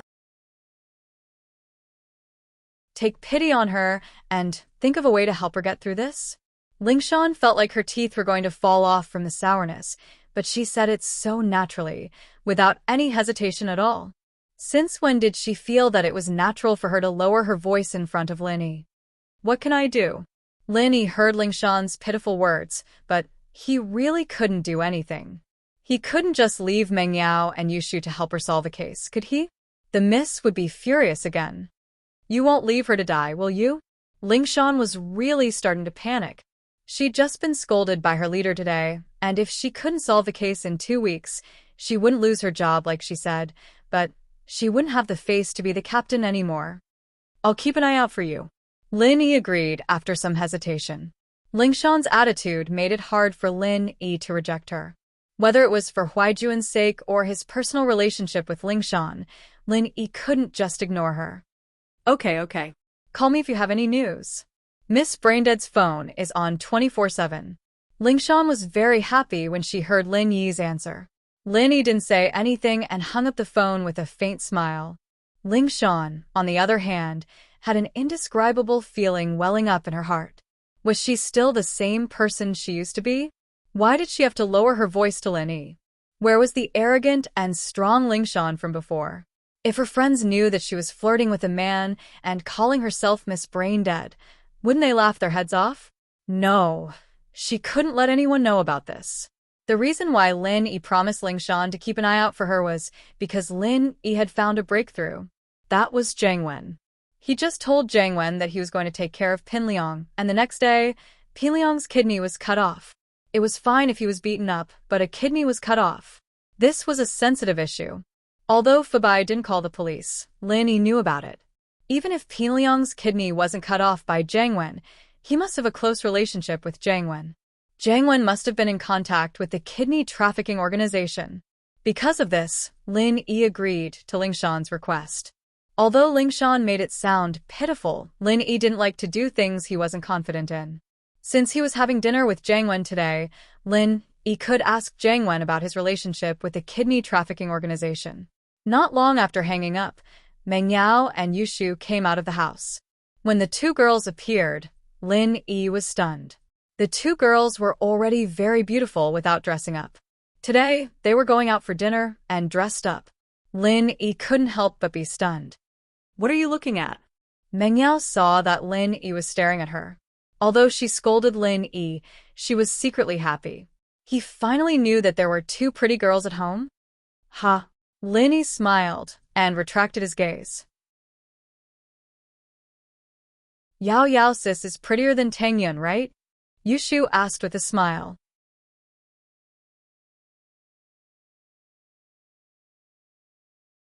Chapter 6:23. A blunder caused by a misunderstanding. However, the Miss and Tang Yun were both very pretty. If one had to say who was prettier, it could only be said that they each had their own merits. The Miss today would naturally be prettier than Tang Yun without makeup. There was no doubt about that. Lin Yi said, she's prettier than Tang Yun after makeup. Lin Yi's words didn't offend anyone. Although he was praising Meng Yao, he also said that Meng Yao was only better after makeup. Before makeup, they were about the same. However, Miss Chu had automatically ignored the words makeup queen. She felt a little smug as she glanced at Lin Yi. Humph. At least you have good taste. Oh, what about me? Yushu asked, using Meng Yao as the vanguard before bringing herself out. You're about the same as Yao Yao. Lin Yi didn't know how to answer. Oh, am I really that pretty? That's great. I finally met someone who isn't blind. Oh. Yushu cried out in surprise and glanced at Meng Yao. Shu, why are you looking at me? Are you saying that I'm blind? Meng Yao glared at Yushu. Yeah, who told you to say that I'm not as pretty as you? Yushu said confidently. Stupid girl, when did I say that? Meng Yao glared at Yushu. Then why did you admit it? Yushu retorted. I didn't admit it. You were the one looking at me. Meng Yao was pissed. Yushu had tricked her. Then why are you feeling guilty? Yushu asked. I'm not feeling guilty, although I did say that my body is more balanced than yours. Meng Yao said angrily. Oh, people with small chests always say that they're balanced. Yushu wasn't happy. You stupid girl, I'll tear your mouth off. Meng Yao went to pull Yushu's face. Shield bro. Yao Yao sis is trying to kill me again. Yushu screamed. Alright, I'm driving. Lin Yi didn't know who to help, so he changed the topic. Right, Yao Yao. Why did you go to Mount Shuangyan with Pin Liang? Lin Yi remembered the mission Pingzhan had given him on the phone before, and he decided to take this opportunity to ask about it. That big liar Pinliang lied to me on purpose. Meng Yao felt hurt when she thought about it. Pinliang didn't just lie to her IQ, he lied to her feelings as well. Pinliang didn't mean love with Pinliang, of course, but the longing for her family. Pinliang had given Meng Yao hope, only to have it destroyed again and again. If Pinliang hadn't brought it up, Meng Yao would have kept it as an eternal pain deep in her heart, not letting it out easily. But Pinliang's release of this sadness gave Meng Yao hope. How could she not be depressed? Every time she thought about it, Meng Yao would cry silently. She wasn't crying because she fell for Pinliang's trick, but because she missed her mother. She really, really wanted it. Everyone else had maternal love, but she didn't. Although she was the daughter of Pingzhan Industries and lived a luxurious life, she would rather not have all of this. She wanted a complete family. A happy home where he could have dinner with his parents every night. Lie to you. Lin Yi was driving, so he didn't notice the change in Meng Yao's mood. Yeah. Meng Yao's heart ached again as she thought of her mother. Yao Yao, don't cry, okay, you're prettier than me, okay? Yushu held Meng Yao's hand and comforted her. Yushu would argue with Meng Yao about meaningless things sometimes, but she still missed Meng Yao a lot. Her attitude changed immediately when she saw Meng Yao sad. Cry? Lin Yi paused and looked at Meng Yao through the rearview mirror. Her eyes were red as if she was about to cry. Yao Yao, what's wrong? Zhong Pingliang lied to Yao Yao, saying that he saw someone who looked very similar to Yao Yao at Mount Shuangyan. Yushu said for Meng Yao. Zhong Pingliang made it sound so real and tricked Yao Yao. In the end, Yao Yao and I followed Zhong Pingliang up the mountain and we were locked in the cave. Someone who looked very similar? Lin Yi was even more shocked. The miss wasn't that retarded, was she? It was just someone who looked similar, and she was tricked by Pinliang to see what was going on? Yeah, Yao Yao thought that the person Zhong Pingliang saw was her mother. Yushu nodded and explained. Yushu, on the other hand, was no longer as playful as before. Her mother? Lin Yi couldn't understand. Yao Yao's mother, isn't she dead? Your mother is dead. Meng Yao was furious.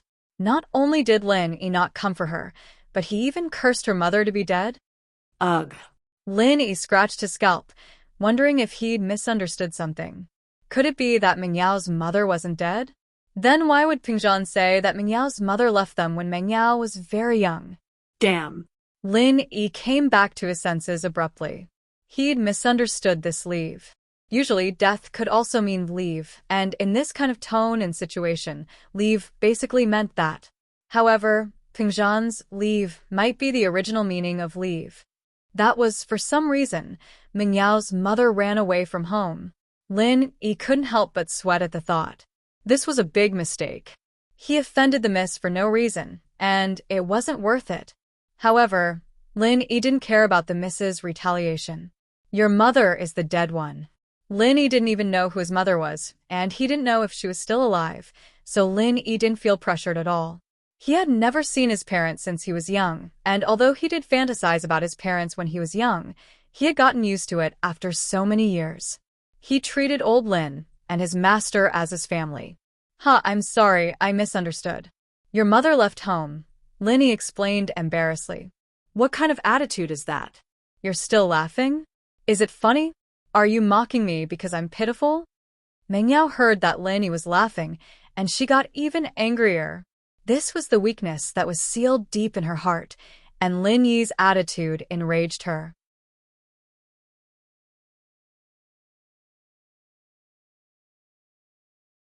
Chapter 6:24. Chen Yutian Ah? Lin Yi's words stunned both Meng Yao and Yushu. Lin Yi had never told the miss and Yushu about his background, and they didn't think much about it. Now that Lin Yi told them about it, they realized that Lin Yi had such a tragic background. He was an orphan? Oh my god. How did he survive all these years? He looked like he didn't care about anything, but could it be that he had a sad side that no one noticed?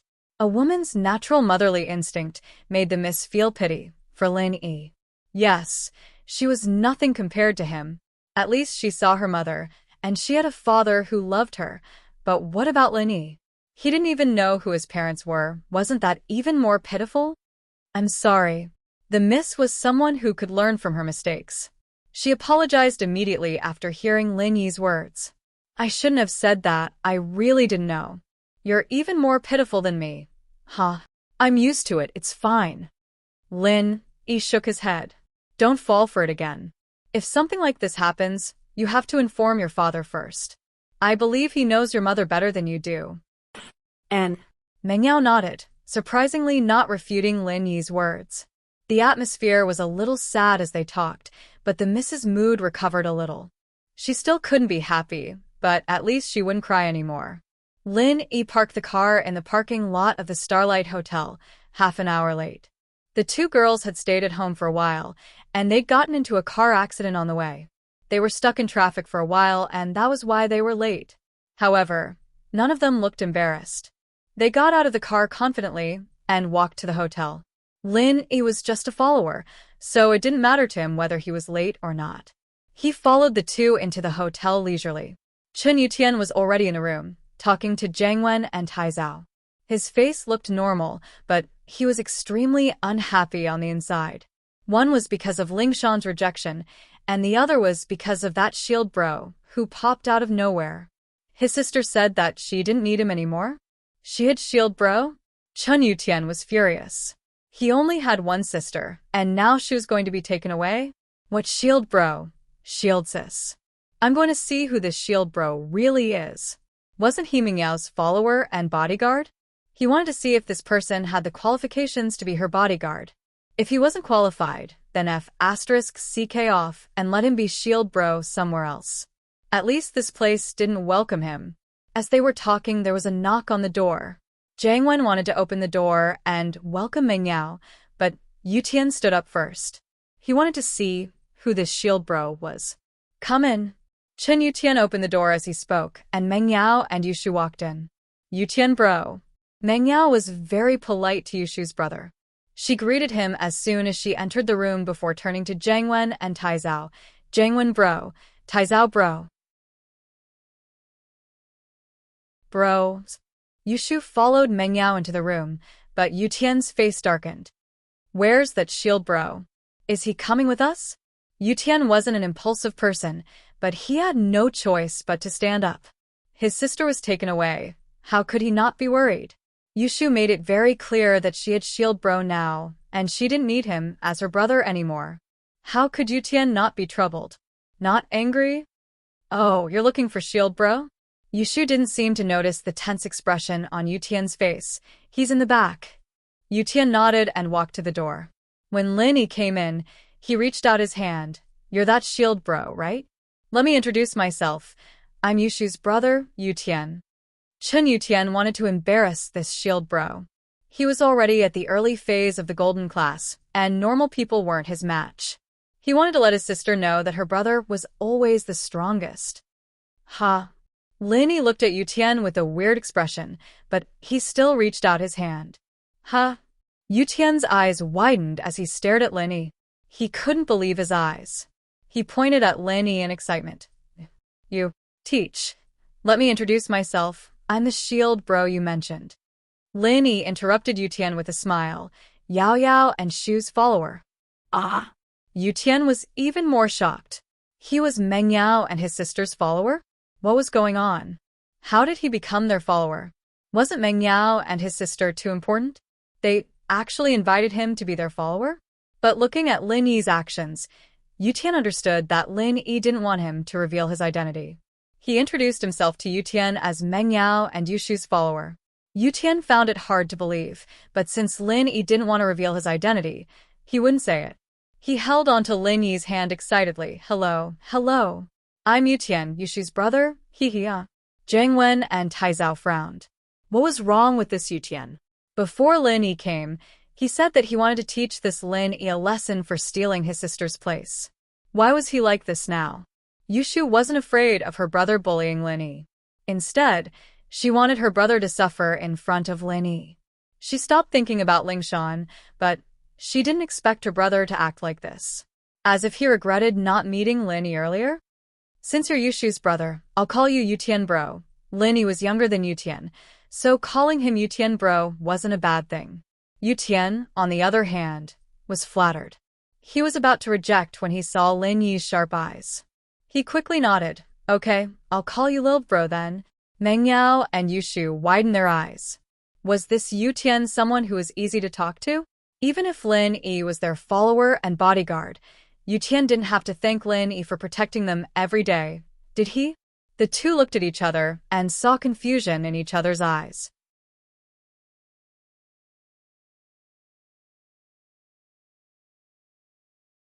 Chapter 6:25. Drowning his sorrows in wine even if he was defeated by Lingshan today, and he was pissed off by Shield Bro, and he was surprised when he saw Lin Yi, Yutian felt that he couldn't stay calm. It seemed like his years of training weren't enough. On the other hand, Lin Yi was still expressionless, as if he didn't know him. Yutian couldn't help but sigh. The gap between them was something he would never be able to catch up to. Yushu was also curious about her brother's attitude towards Lin Yi. Why didn't he seem to be hostile towards Lin Yi? Was it because Shield Bro was too weak that her brother couldn't bring himself to be hostile towards him? Or was it because he was too strong that her brother didn't dare to be hostile towards him? After they sat down, Jiang Wen told the waiters to start serving the dishes and ordered quite a lot of red wine. Since the food was prepared beforehand, it didn't take much time for Meng Yao and the others to arrive and serve the food on the table. Yutian bro, I didn't think that you're a major now. We've all grown up. As the host today, Jiang Wen naturally raised his glass first. In the blink of an eye, we're about to start our own families. I miss those carefree days. Haha, people have to grow up eventually. Yutian raised his glass as well, but he felt bitter in his heart. If it wasn't for Lingshan, he wouldn't have walked the path of righteousness, right? Would he still be as spoiled as before? Yutian could never forget Lingshan's look of disdain. That hatred towards spoiled young masters came from the bottom of her heart. This was also the reason why Yutian pulled himself together. However, Yutian still couldn't surpass Lingshan. No matter how hard he tried, he started too late. He wasn't as good as Lingshan, and naturally, he couldn't catch up no matter how hard he tried. What surprised Lin Yi was that Meng Yao raised her glass as well and drank it all in one gulp. The miss didn't like Jiang Wen at all, right? Why would she drink all the red wine in the glass under his suggestion? Lin Yi glanced at Meng Yao in surprise, only to see that her expression was very lonely. Lin Yi was slightly stunned, but he immediately understood that the eldest miss was still thinking about her mother and had not recovered from her emotional state. At this moment, she was just drowning her sorrows in alcohol. Lin Yi had gotten over his parents' issues a long time ago, but Meng Yao wasn't the same way. She had seen her mother when she was young, and Lin Yi had never seen his parents before. It was a completely different feeling, and so Meng Yao missed them and felt melancholy. She had always hidden these emotions in her heart, but Pin Liang had pulled them out, and she had no way to vent them. It was an oppressive feeling, and if she couldn't release it, she'd be in a bad mood. Drinking to drown her sorrows wasn't a bad idea. In fact, that was exactly what Meng Yao was thinking. She wouldn't drink if she were to eat with Jiang Wen alone. Who knew what Jiang Wen would do if she got drunk? But now that Lin Yi was beside her, Meng Yao let down her guard. She didn't believe that Lin Yi wouldn't care about her if she got drunk. She had this shield anyway, it'd be a waste if she didn't use it. Jiang Wen saw Meng Yao drink all the wine in one gulp, and a look of surprise flashed across his eyes, but it was quickly replaced by excitement. He was afraid that Meng Yao wouldn't give him face and not drink. If that happened, then he wouldn't be able to drink too much. If he didn't drink enough, then he wouldn't be able to confess after drinking too much. He and Taizao had thought of a lot of excuses to persuade Meng Yao to drink, but it seemed like they were useless now. Jiang Wen was still troubled. What was wrong with Meng Yao today? Why wasn't she playing by the rules? He'd wasted so many brain cells thinking of excuses, and now it was all wasted. Yao Yao, why did you drink so much? Yushu noticed that something was wrong as well. Nothing. I just wanted to drink, Meng Yao said faintly, not admitting the unhappiness in her heart. Oh, then can I drink as well? Yushu bit her lips, looking at the red wine in her glass with greedy eyes. She didn't drink normally because she didn't have much contact with things like this at home. Mengyao didn't let her drink normally, and she'd thought about it a couple of times, but Mengyao always rejected her. She didn't think that Mengyao would take the initiative to drink today. Sure, but not too much. Mengyao nodded after some hesitation. Oh. Yushu picked up her glass of red wine.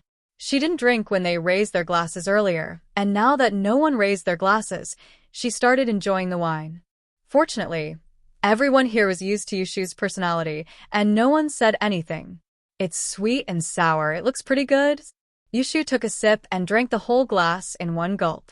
It wasn't a top-grade red wine, but it was Jiang Wen's treat, and it wouldn't be cheap. Drink more if it tastes good. Jiang Wen was afraid that they wouldn't drink, so he filled his glass and raised it again. Cheers, Shu. Yao Yao, I wish you two eternal beauty and youth. Yushu didn't give Jiang Wen any face at all. She didn't even wait for him to finish before pouring another glass. Yao Yao, this is better than fruit juice.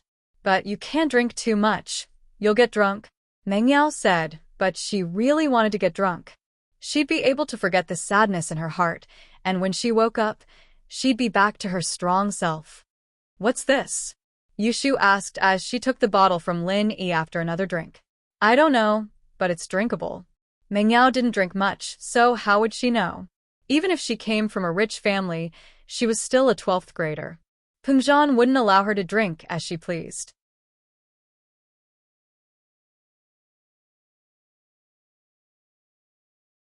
Chapter 626. More bottles? Haha, 09 Lafite tastes pretty much the same as at 82 Lafite, and so it's one of the best-selling years in the market. The price is fair, and the taste is pure. Taizao added. Oh, looks like Jiang Wen bro's not bad, treating us to a world-famous wine. Yushu nodded and turned to Mengyao happily. Right, Yao Yao sis? Jiang Wen felt really good after hearing Yushu's words. Yushu. Oh, Yushu, you've never done anything good for me all these years, and now you're finally saying something fair for me. You're too awesome. Haha, it's nothing. As long as Yao Yao and Shu are happy, a few bottles are nothing. Jiang Wen said faintly, with a wave of his hand. Yeah, but what does that 82 Lafite taste like? Yao Yao sis, do you want some? Yushu turned to Mengyao. Mengyao was feeling a little sad at first, but Yushu's words made her want to laugh. So this was the girl's goal. She wanted to try another 82 Lafite. Jiang Wen's face froze. He didn't expect Yushu to say that. Wasn't this a trap? 82 Lafite? The market price of that wine was over 150,000, and in this Starlight Hotel, it was sold for 300,000. Jiang Wen's kidneys were hurting. Jiang Wen bro, Yao Yao wants to try 82 Lafite too. We haven't tried it yet. Can you get us a few bottles? Yushu had used this trick on Pin Liang countless times, and it was a piece of cake for her. A few bottles? My kidneys. Jiang Wen almost fainted on the spot. 300,000 a bottle. One bottle was equivalent to one kidney, and some kidneys couldn't even be bought at this price. Did this Miss Chen really think she was a millionaire? Did she think it was easy to earn money? The police were pressuring him, and his business was decreasing. He had no choice, and he sold his kidneys all the way to the countryside. He couldn't even get 1 or 2 kidneys a week, and now he was eating a couple of kidneys in one meal? He was so pissed that he wanted to curse. He glared at Taizao. What the hell was wrong with your mouth? If you don't speak, will people think you're mute? How is Yushu supposed to know about 82 Lafite if you didn't mention 82 Lafite? But he couldn't lose his temper on the spot. That would make him look like a coward. How was he going to pursue Mengyao then? Especially since Yushu said that Mengyao wanted to drink as well. How could he say no? Waiter, 2 bottles of 1982 Lafite. Jiang Wen endured the pain in his heart and ordered 2 bottles. 2 bottles aren't enough, right? Yao Yao and I have a bottle each. What do you guys want? Yushu took the 2 bottles of 82 Lafite all for herself. That's enough. We don't drink that, we used to drink it all the time. You two just have a taste. Jiang Wen wanted to cry. 2 bottles wasn't enough? Do you want me to sell my kidney? Housen was rich, but the two brothers were in charge of their own businesses. Other than the money they had to give to the house and the firewolves, they didn't have much left. A meal that cost tens of thousands became hundreds of thousands.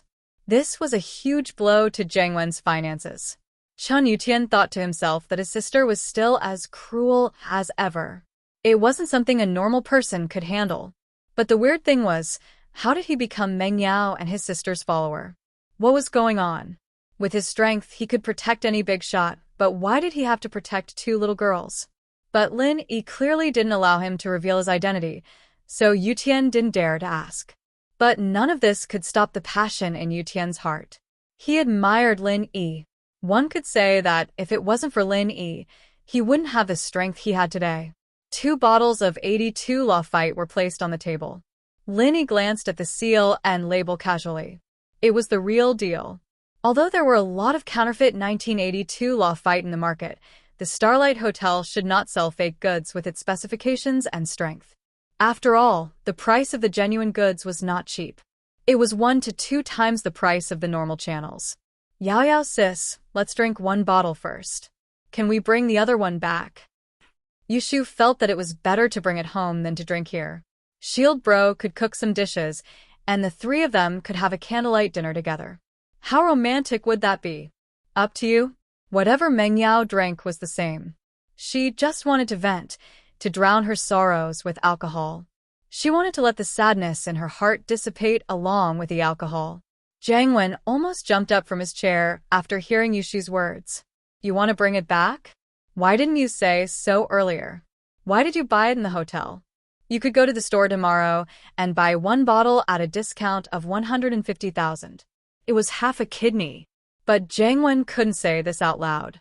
It would only make him lose more face. He could only endure it. His main mission today was to get everyone drunk and then confess his love. Jiang Wen could only put other thoughts aside.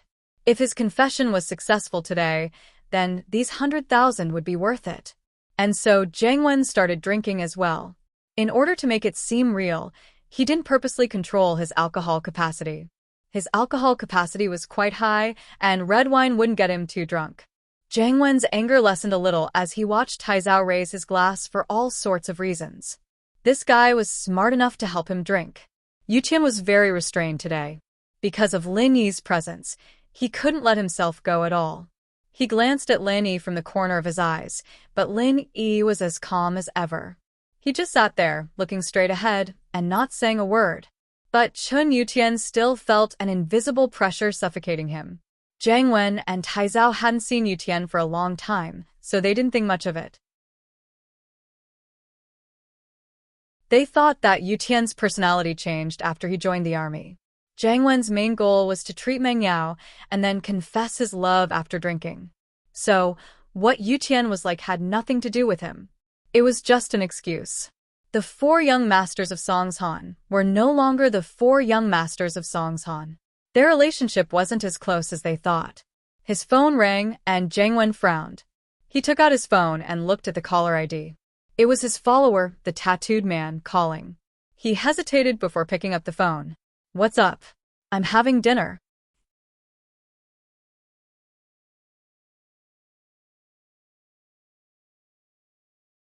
Chapter 6:27.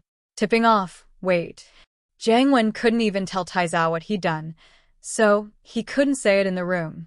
He stood up and said to the people in the room, I'm going to take a call. Everyone drink first. With that, he got up and left the room. Lin Yi's hearing was amazing, but he couldn't hear what Jiang Wen was saying. He could only vaguely make out the word police.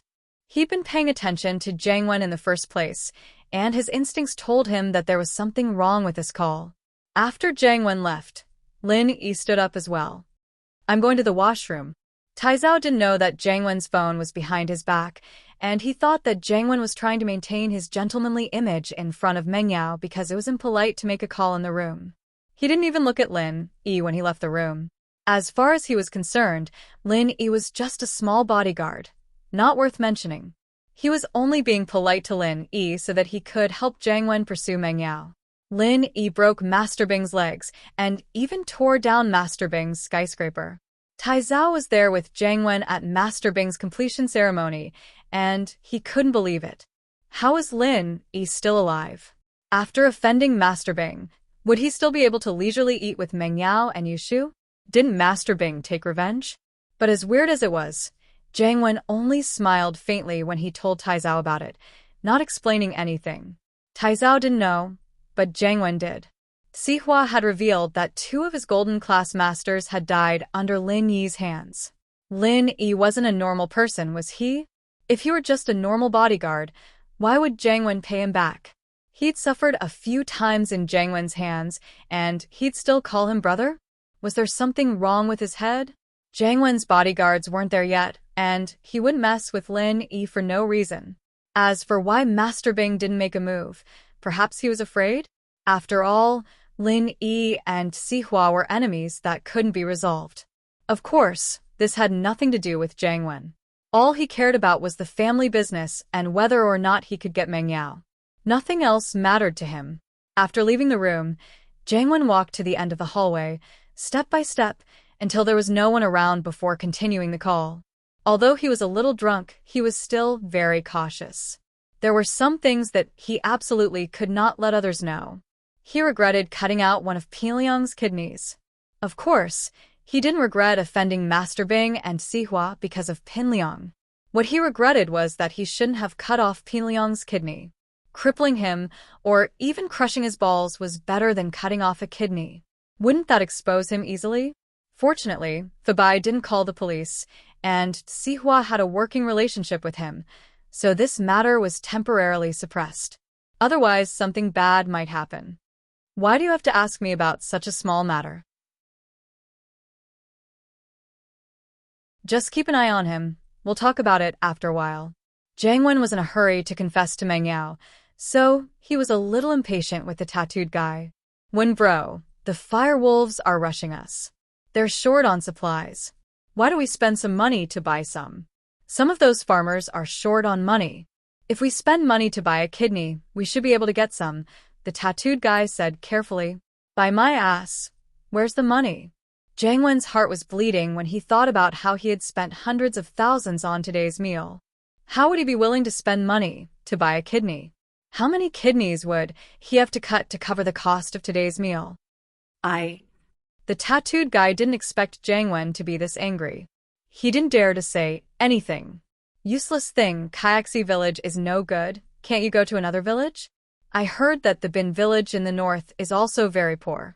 Many people are undocumented, and they don't even have a household registration. Can't you go there? Jiang Wen said impatiently. Yes, yes. We'll go to Bin village next. The tattooed guy replied quickly. All right, don't call me if there's nothing important. I still have things to do. Jiang Wen cursed and hung up the phone. He put away his phone and was about to go back to the room. Lin Yi flashed into the washroom at the side. Naturally, Jiang Wen didn't notice that Lin Yi was eavesdropping on his phone behind him. If Lin Yi was right, this Jiang Wen was most likely the mastermind behind the kidney trafficking organization. However, whether or not he sold his kidneys didn't really matter to Lin Yi. As long as it didn't implicate him and his friends, Lin Yi really couldn't be bothered with him. However, since Lingshan came to him for help, and Lin Yi also agreed to help her, so Lin Yi decided to help her this once. Seeing that there was no one in the washroom, Lin Yi dialed Lingshan's number. In fact, this floor was full of luxurious rooms, and every room had its own washroom. Therefore, there weren't many people in the public washroom. Other than the waiters, the customers didn't have to go to the public washroom. Lin Yi. Lingshan received Lin Yi's call. She was inexplicably surprised. Although she didn't know why Lin Yi was looking for her, her instinct told her that it must be something good. There's a Bin village in the north of the city. You can pay attention to it. Lin Yi didn't waste any time and directly told Lingshan the news he heard from Jiang Wen. Bin village? Lingshan was stunned, but she immediately understood what Lin Yi meant. Could it be that it was the next target of the kidney trafficking organization? Lingshan was excited.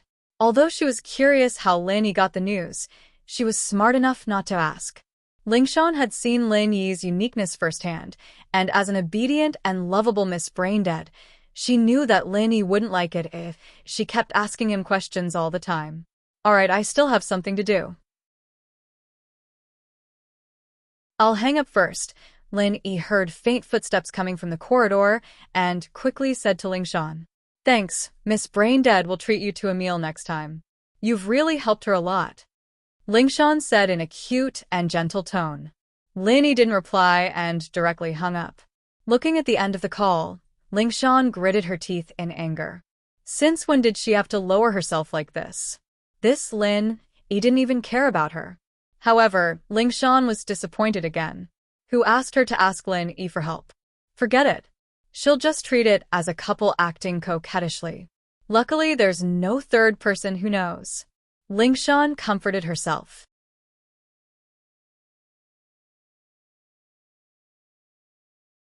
Chapter 628. Reporting to you after leaving the office. Ling Shan changed her gentle demeanor and turned to the captains. Turn off your phones and get ready for the meeting. We have an urgent mission tonight. Yes. Captain Song. The captains were troubled by the kidney trafficking case as well. This was the worst case that had happened in Songshan in the past few years, and even the provincial leaders had ordered the criminal investigation team to solve the case as soon as possible in order to minimize the negative effects of the criminal organization. Otherwise, the people in the city would be in a state of panic. Children wouldn't even dare to go to school by themselves. Even the kidney trafficking organization had become a terrifying code name. If a child cried, the parent would use the kidney trafficking organizations to scare the child, and the child would immediately stop crying. The negative effects of the case had reached a certain level, and so the criminal police team had been working overtime to analyze the case and look for clues, but the progress was minimal. After all, this wasn't an individual crime, but a criminal organization with a tight organization and distribution channels. A criminal organization like this was the hardest to find evidence and clues because they would only make their move when they were looking for a kidney source, and after that, they would perform the surgery in their own territory to remove the kidney, and then have their own distribution channels to sell the kidney. During this time, they wouldn't contact a third party, and so there were no traces to follow. Captain Song. You found a clue? Lu Wangli was the closest to Ling Shan, and so, when he saw the serious expression on Ling Shan's face, his heart skipped a beat. Could it be that there was a breakthrough in the case? Yeah, at least there's a clue, Ling Shan said proudly as she looked at everyone's respectful gazes. Ling Shan felt that her acting like a spoiled brat wasn't for nothing. There's a clue? Everyone had a vague guess, but they weren't sure. After all, the case was too complicated. They admired and looked forward to Ling Shan, but to say that Ling Shan had found a clue just by staying in the office for a while was a little too unbelievable. After all, Ling Shan was still at her wits' end during the meeting in the afternoon, and was scolded by the leaders. If it wasn't for Huaijuan, the entire criminal investigation team would have been scolded. I received a tip-off and found out the next location of the criminal group. Ling Shan wouldn't reveal the exact location before the action. These men were all trained by Huaijuan and could be trusted, but it was better to be safe than sorry. Who knew how long it'd take for them to get their hands on the information? Next, we'll talk about the plan. Let's brainstorm, everyone. If we arrest them directly, it might be the same as last time. They are all small fries and won't be of any help to the case.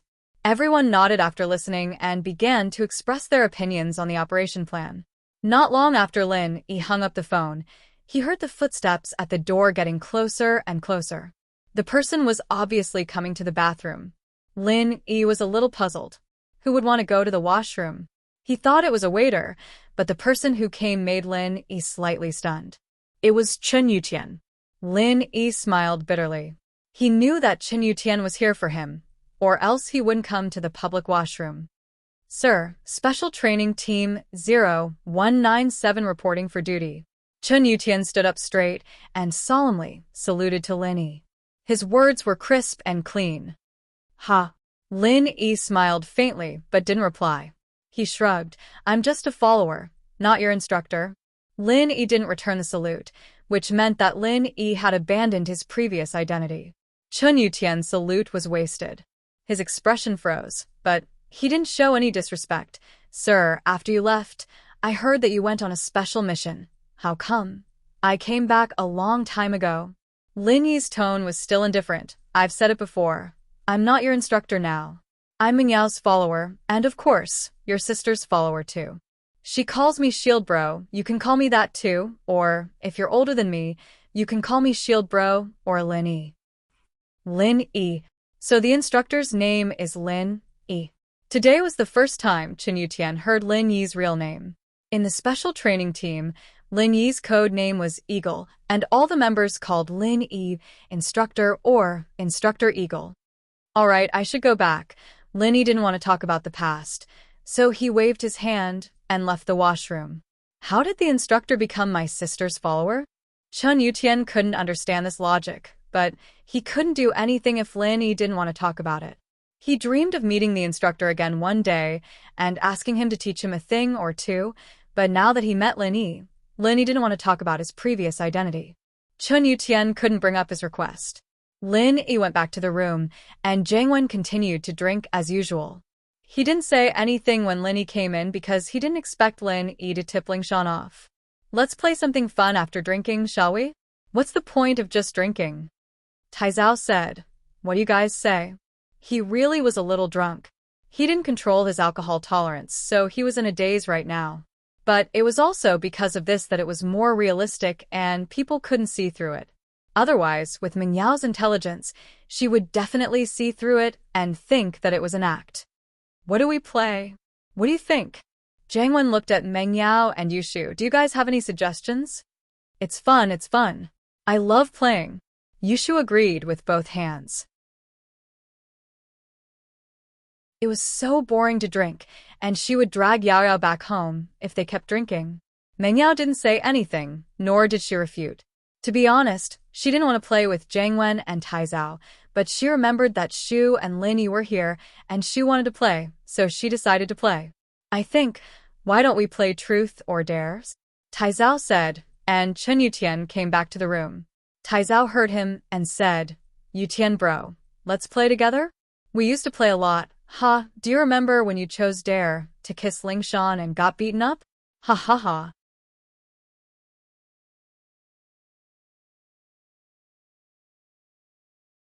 Chapter 629. How embarrassing. Yutian's face darkened. This was something he'd done when he was younger, something Taizao had planned, making him choose Dare and kiss Lingshan, but he'd gotten beaten up by Lingshan instead. And this Taizao was treating it as a joke.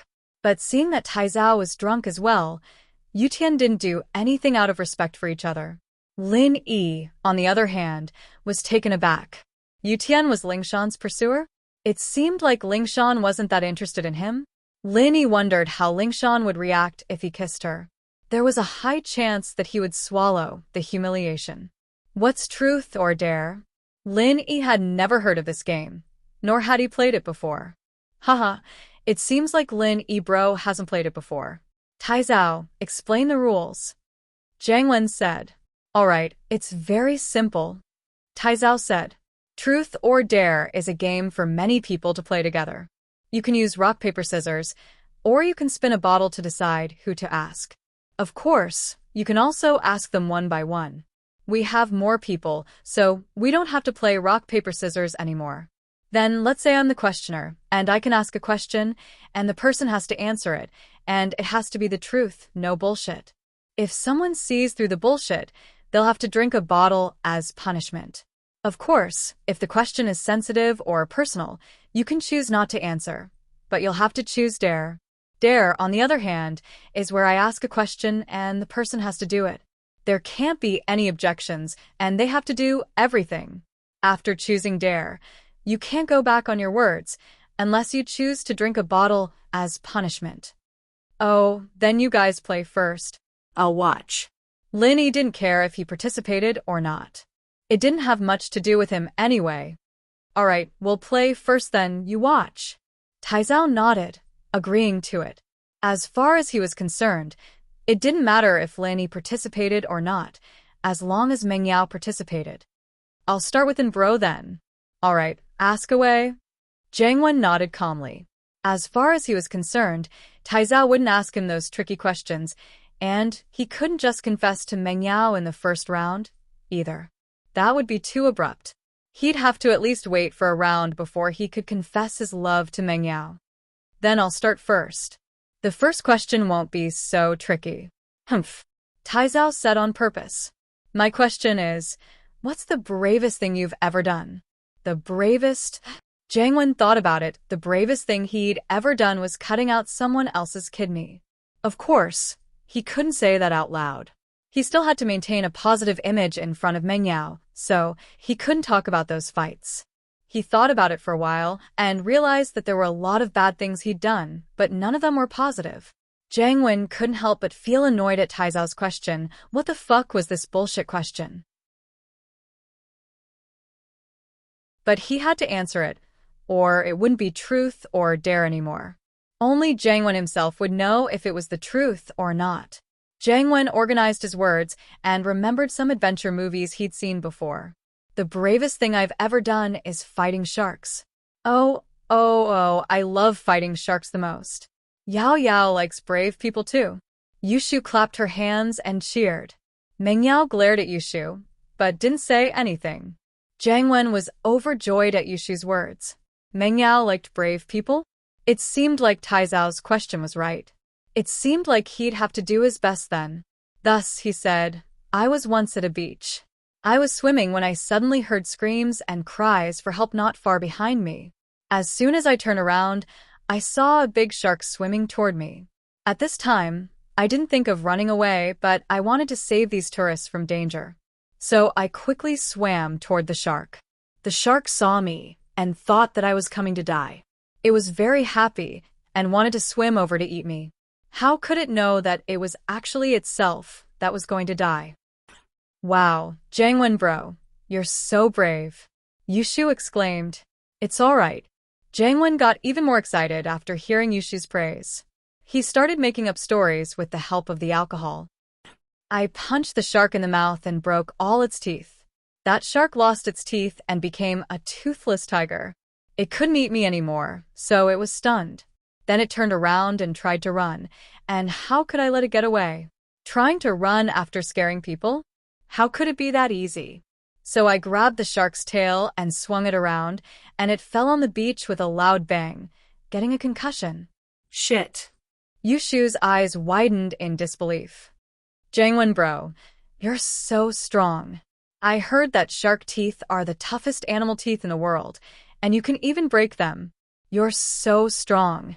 Jiang Wen paused. How would he know how strong a shark's teeth were? He'd only seen sharks in the aquarium when they were alive. He'd never touched a real one before. He was just making up stories to show off his bravery. He didn't think too much about it. But now that the words had been said, there was no room for regret. He had to bite the bullet and said, it's all right. It's not very powerful. Oh, Jiang Wen bro, I have a shark tooth keychain here. Can you show me how to break it? Yushu took out a keychain and put it on the table. This was the shark that Lin Yi killed last time, and Yushu took one of its teeth and made it into a keychain out of boredom. What? Jiang Wen's eyes widened, and his face almost cramped. He didn't think that Yushu would really take out a tooth for him to break. Was this a joke? Shark teeth were the toughest teeth in the world, and he wouldn't even be able to break a normal tooth.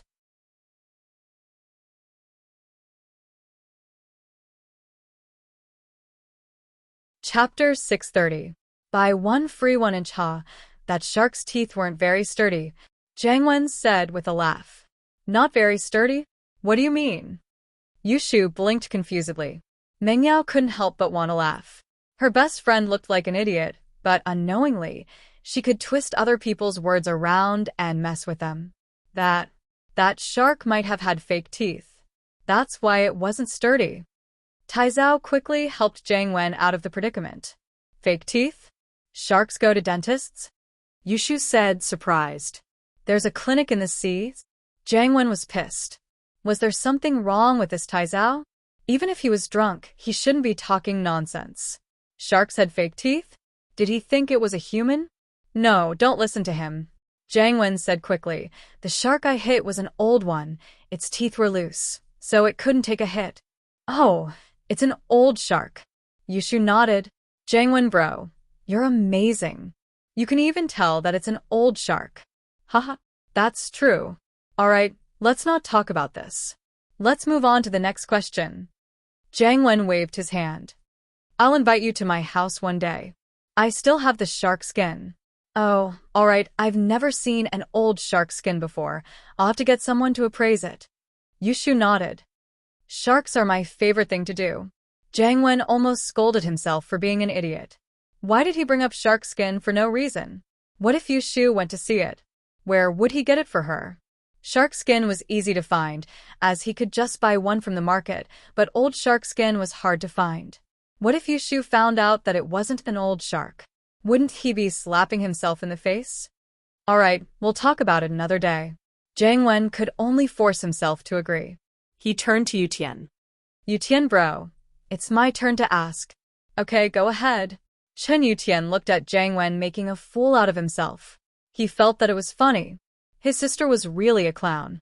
She could even squeeze someone to death with her words. Who is the most important person to you?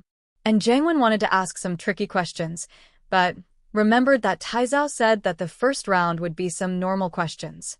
It wouldn't be good if he asked some tricky questions, so he decided to ask a normal one.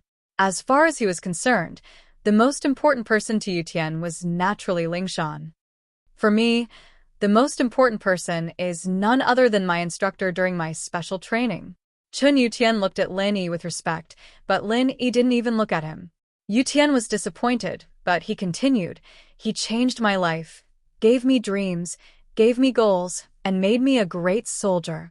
If possible, I want to be his student forever. Yutian's words confused Jangwon and Taizao.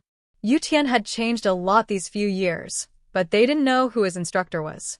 They didn't think much of it.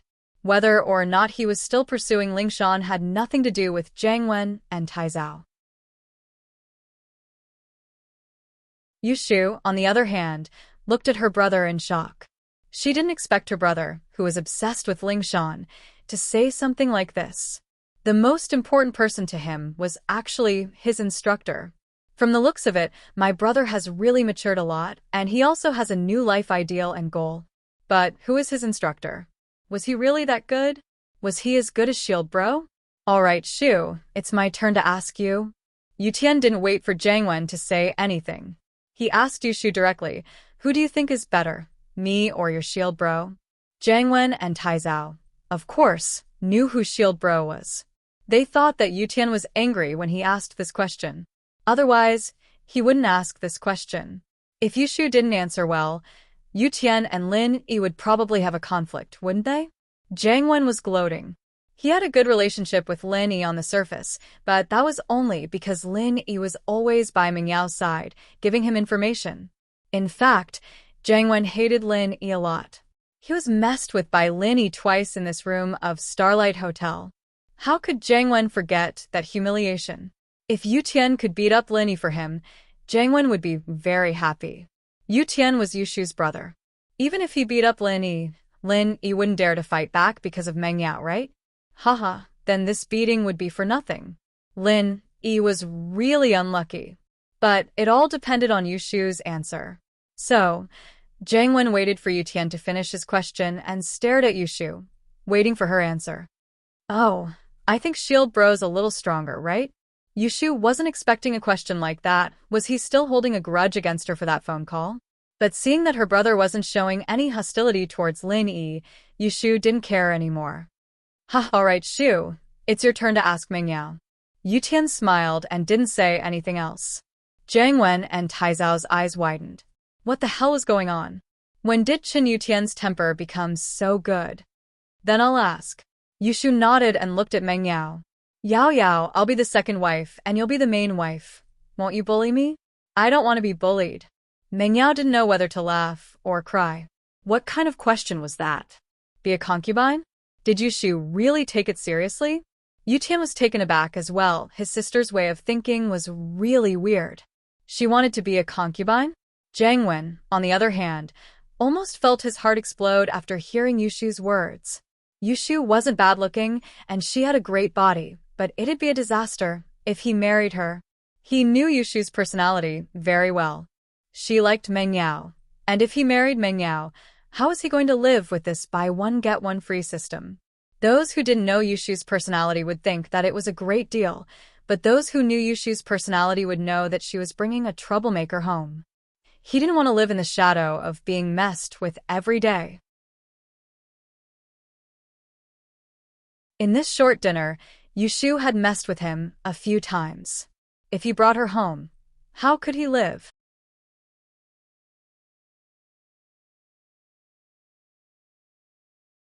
Chapter 631. It's a tragedy to take a risk. Oh, then it's settled. I'll be a small wife from now on, Yushu said happily. Ahem, Yutian bro. I think there's something wrong with Shu's way of thinking. Jiang Wen's heart was about to explode. This was unacceptable.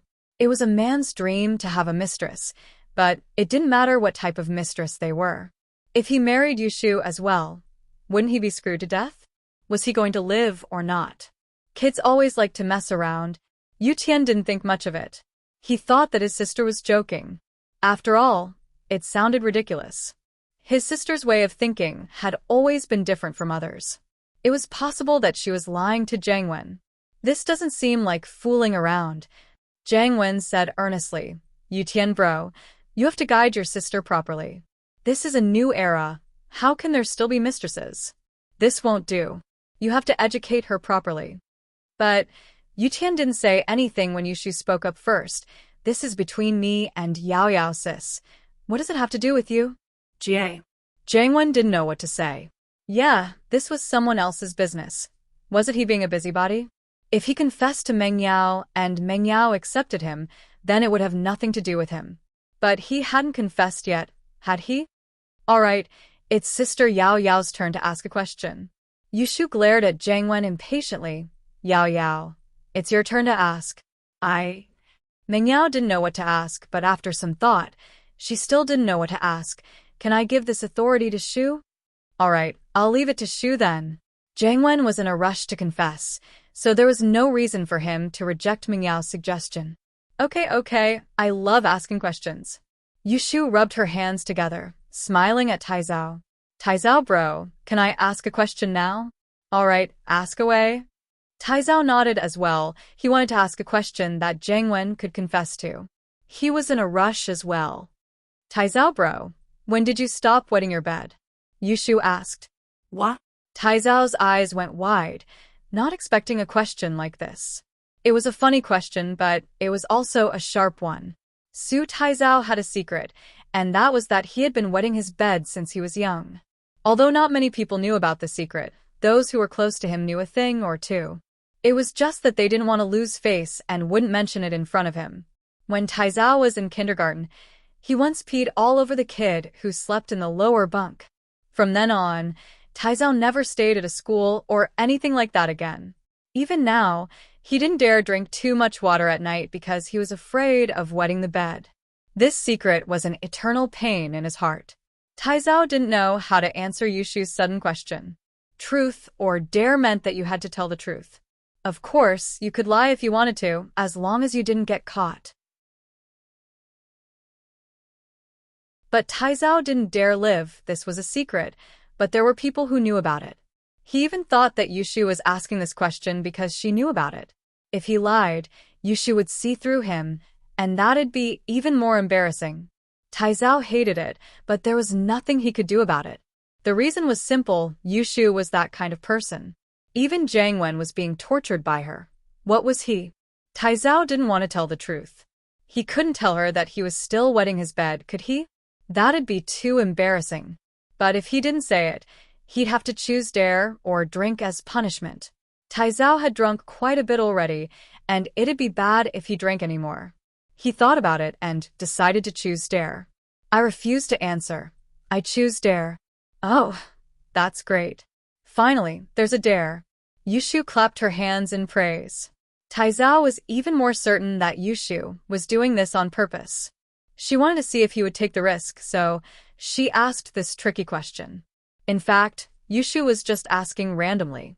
Yutian knew a bit about Taizao's secret, but he wouldn't tell his sister about it. Yushu's question was pure luck. Taizao bro, I order you to drink 2 bottles of red wine, Yushu said after some thought. What? Taizao almost jumped out of his chair. 2 bottles of red wine? What kind of joke was this? He didn't choose to drink as punishment because he didn't want to drink anymore, but Yushu was ordering him to drink 2 bottles of red wine? Was she messing with him? But he couldn't go back on his decision since he chose dare. Yushu's request wasn't too much, and it was normal. He couldn't reject it. Taizao was hesitating, and Mengyao couldn't help but laugh. This Yushu really knew how to play with people. Wasn't she purposely making Taizao regret? Taizao bro, is 2 bottles too little? Why don't you drink 4? Yushu looked at Taizao innocently, as if she wasn't the one who did this. What kind of joke was this? 4 bottles? Taizao was glad that Yushu wanted him to drink 2 bottles. If he drank 4, he'd be dead. Alright, hurry up and drink. We'll continue after that. Jiang Wen's mind was on the confession, so he didn't really care if Taizao drank or not. He just wanted the game to continue. Since Jiang Wen said so, Taizao had no choice but to drink 2 bottles of red wine. Alright, let's continue. It's my turn to ask a question. And bro, I want to ask you this. Do you have someone in your heart? Of course. Jiang Wen saw that Taizao was finally getting to the main point, and he started talking excitedly. My sweetheart is my childhood sweetheart, Yao Yao. I've been secretly in love with her since I was young, hoping that she'd be my girlfriend when I grow up and we'll get married and have kids. Oh, then do you want to have sex with Yao Yao, sis? Yushu interrupted suddenly. Of course. Jiang Wen blurted out without thinking, but felt that something wasn't right. What?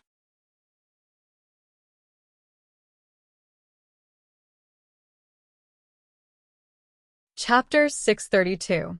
Sorry, Mingyao frowned and glared at Jiang Wen in disgust. She turned to Yushu. Shu, don't use those vulgar words. Oh, I'm just making sure. Yushu stuck her tongue out. Yao Yao, don't misunderstand, Jiang Wen found it hard to explain. If he denied it and said that he didn't want to do it with her, wouldn't that mean that he didn't like her? How was he supposed to confess then? But it wasn't right to say that he wanted to. Jiang Wen was about to go crazy from anger. This Yushu was a complete mess. Thank goodness he'd listed her as an unwelcome guest from the very beginning. Otherwise, wouldn't his life be shortened if he brought her home? He was pissed to death every day. I'm sorry, Jiang Wen bro. I don't want to do it with you, Yushu said regretfully. What does that have to do with you? Jiang Wen thought. It had nothing to do with her. Even if she wanted to do it with him, he wouldn't dare to do it. But since Yushu changed the topic, it was exactly what Jiang Wen wanted. He could use another topic to ease the awkwardness. Of course it has something to do with me. Yushu nodded seriously. Yao Yao is the main wife, and I'm the second wife. If you want to do it with her, you'll have to do it with the second wife, right? But I don't like you, I won't do it with you. Jiang Wen was speechless. He wanted to yell at her, but he didn't dare to. Yu Tian frowned as well. He didn't expect his sister to be so bold.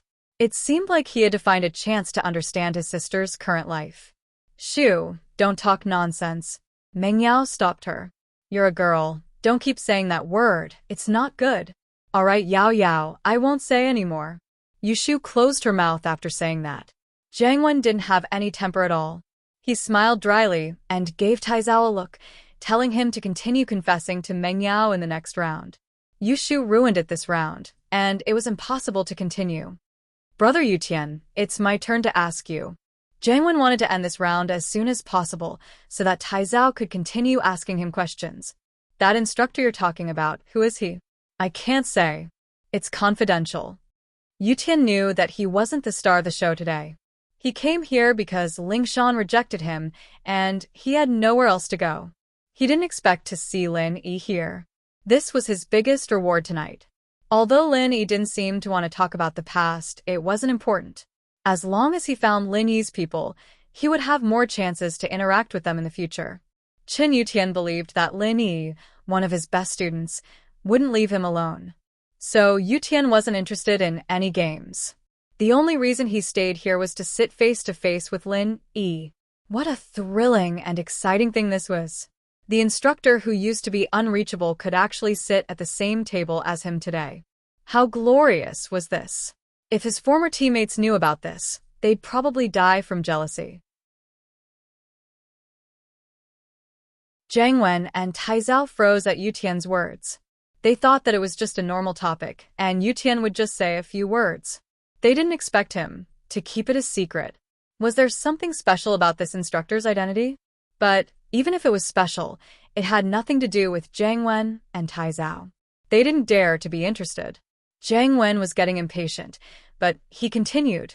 Then, Yutian bro, do you want a drink as a penalty or dare? I'll drink as a penalty. Yutian's alcohol tolerance was quite good, especially after being stationed at the border for the past few years. It was hard to get through the cold winter nights without alcohol, so his alcohol tolerance was much better than before. Yutian opened a bottle of red wine and drank it without blinking. He turned to Shu and asked, Shu, do you have a boyfriend? Chun Yutian felt that his sister was getting more and more open-minded. He wanted to test her to see if she had a boyfriend. Oh, I want one too, but Yao Yao sis isn't good enough. She doesn't have a boyfriend, and I can't find one either, Yushu said angrily. No? Yutian froze. Still, this was good news. It was just that her sister's way of thinking was a little weird. Was she really that close with Meng Yao? Why did she have to be a mistress? No. Yushu shook her head. All right, it's my turn to ask. Yao Yao sis, when are you going to find a boyfriend? I don't know. Meng Yao glared at Yushu. Don't keep asking weird questions. This is truth or dare. Of course I have to ask weird questions. Yushu didn't care. Man, I still want to do 3P. If you don't find a boyfriend, when will it happen? Haas? Not only Jiang Wen and Taizao, but Yutian's eyes widened as well. He didn't expect Yushu to say something like this. 3P? Jiang Wen's face twitched. It felt good to do 3P, but he didn't have the guts to do it with Yushu. He didn't want to die yet. Lin Yi, on the other hand, was used to it. He sat there expressionlessly. Shu, didn't I tell you not to say it? Why are you using such vulgar words? Meng Yao was getting angry. Yao Yao sis, I didn't say that. I said 3P, not asterisk asterisk. Yushu argued. It's the same. Don't say it again. Meng Yao humphed. Fine, I'll tell you when I get home. Yushu whispered. Not even when you get home. Meng Yao glared at her. She didn't want to continue this topic. All right, you can continue asking Taizao bro questions. Taizao's heart skipped a beat. Yushu was still asking questions? No way. But before he could say anything, Yushu started the second round of questions. Taizao bro, do you still wet your bed? Yushu wasn't stupid. Taizao's rejection of dare made her feel that something was wrong. She thought that Taizao must have wet his bed, so she decided to ask a similar question. You can't do that. I've asked this question before. Taizao jumped up.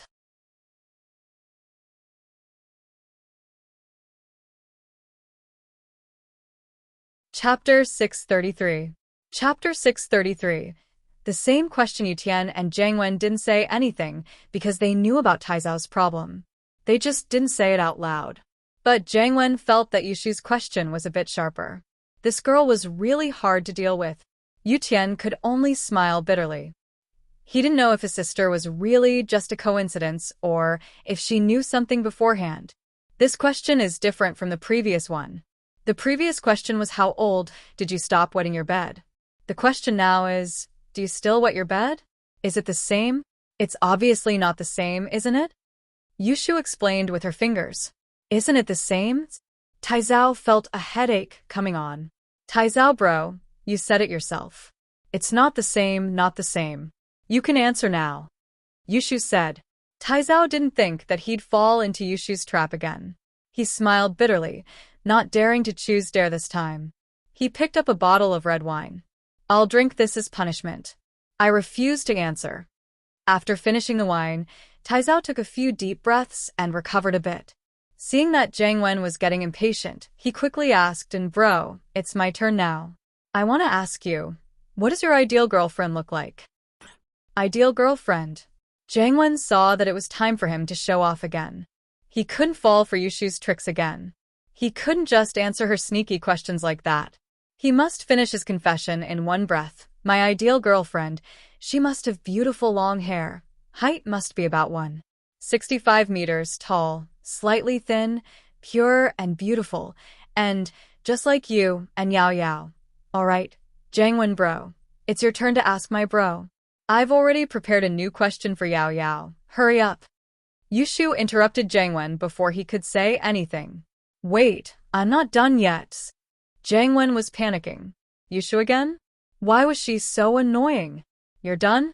Taizao bro asked you what your ideal girlfriend looks like, and you've already answered, just like Yao Yao sis. Yushu said. See, you're done. I'm not done yet. I haven't explained the rest yet. Jangwon was pissed.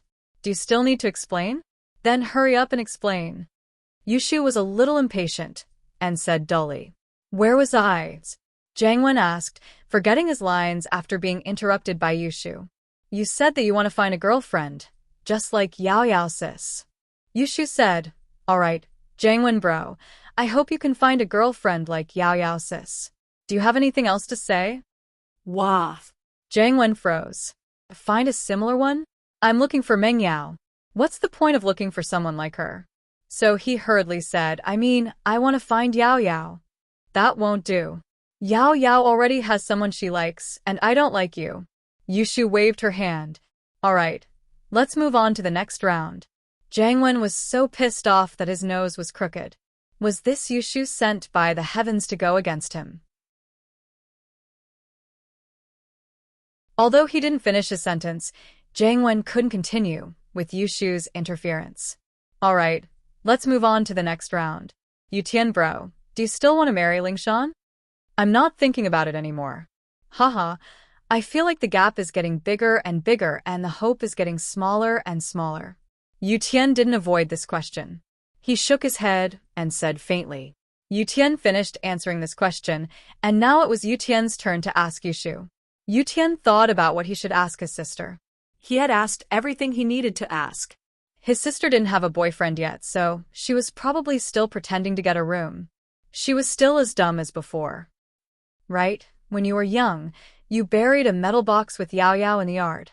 What's the secret in it? Yutian asked his sister curiously, but she blushed and refused to answer. Meng Yao also avoided answering this question on purpose. After a period of time, Yutian was very curious about the secret in the box, but he couldn't get an answer. After that, he joined the special training team and grew up, becoming an armed police soldier stationed at the border. That box, it's actually nothing much. It's just a vow between me and Yao Yao sis. Yushu didn't feel embarrassed anymore. After all these years, Yushu's personality had formed. She was always this kind of dumb person. Great intelligence looks dumb, and she would never pay for it. Vow? What vow? Yutian asked. Jangwon, on the other hand, had his eyes wide open, waiting for Yushu's answer. He wasn't interested in other people's business, but Yushu said that it involved Meng Yao's vow. He was very interested in anything related to Meng Yao. Our vow was that Yao Yao sis and I will marry the same man. Yao Yao sis will be the big wife, and I will be the small wife. Yushu said proudly. Shu, don't talk nonsense.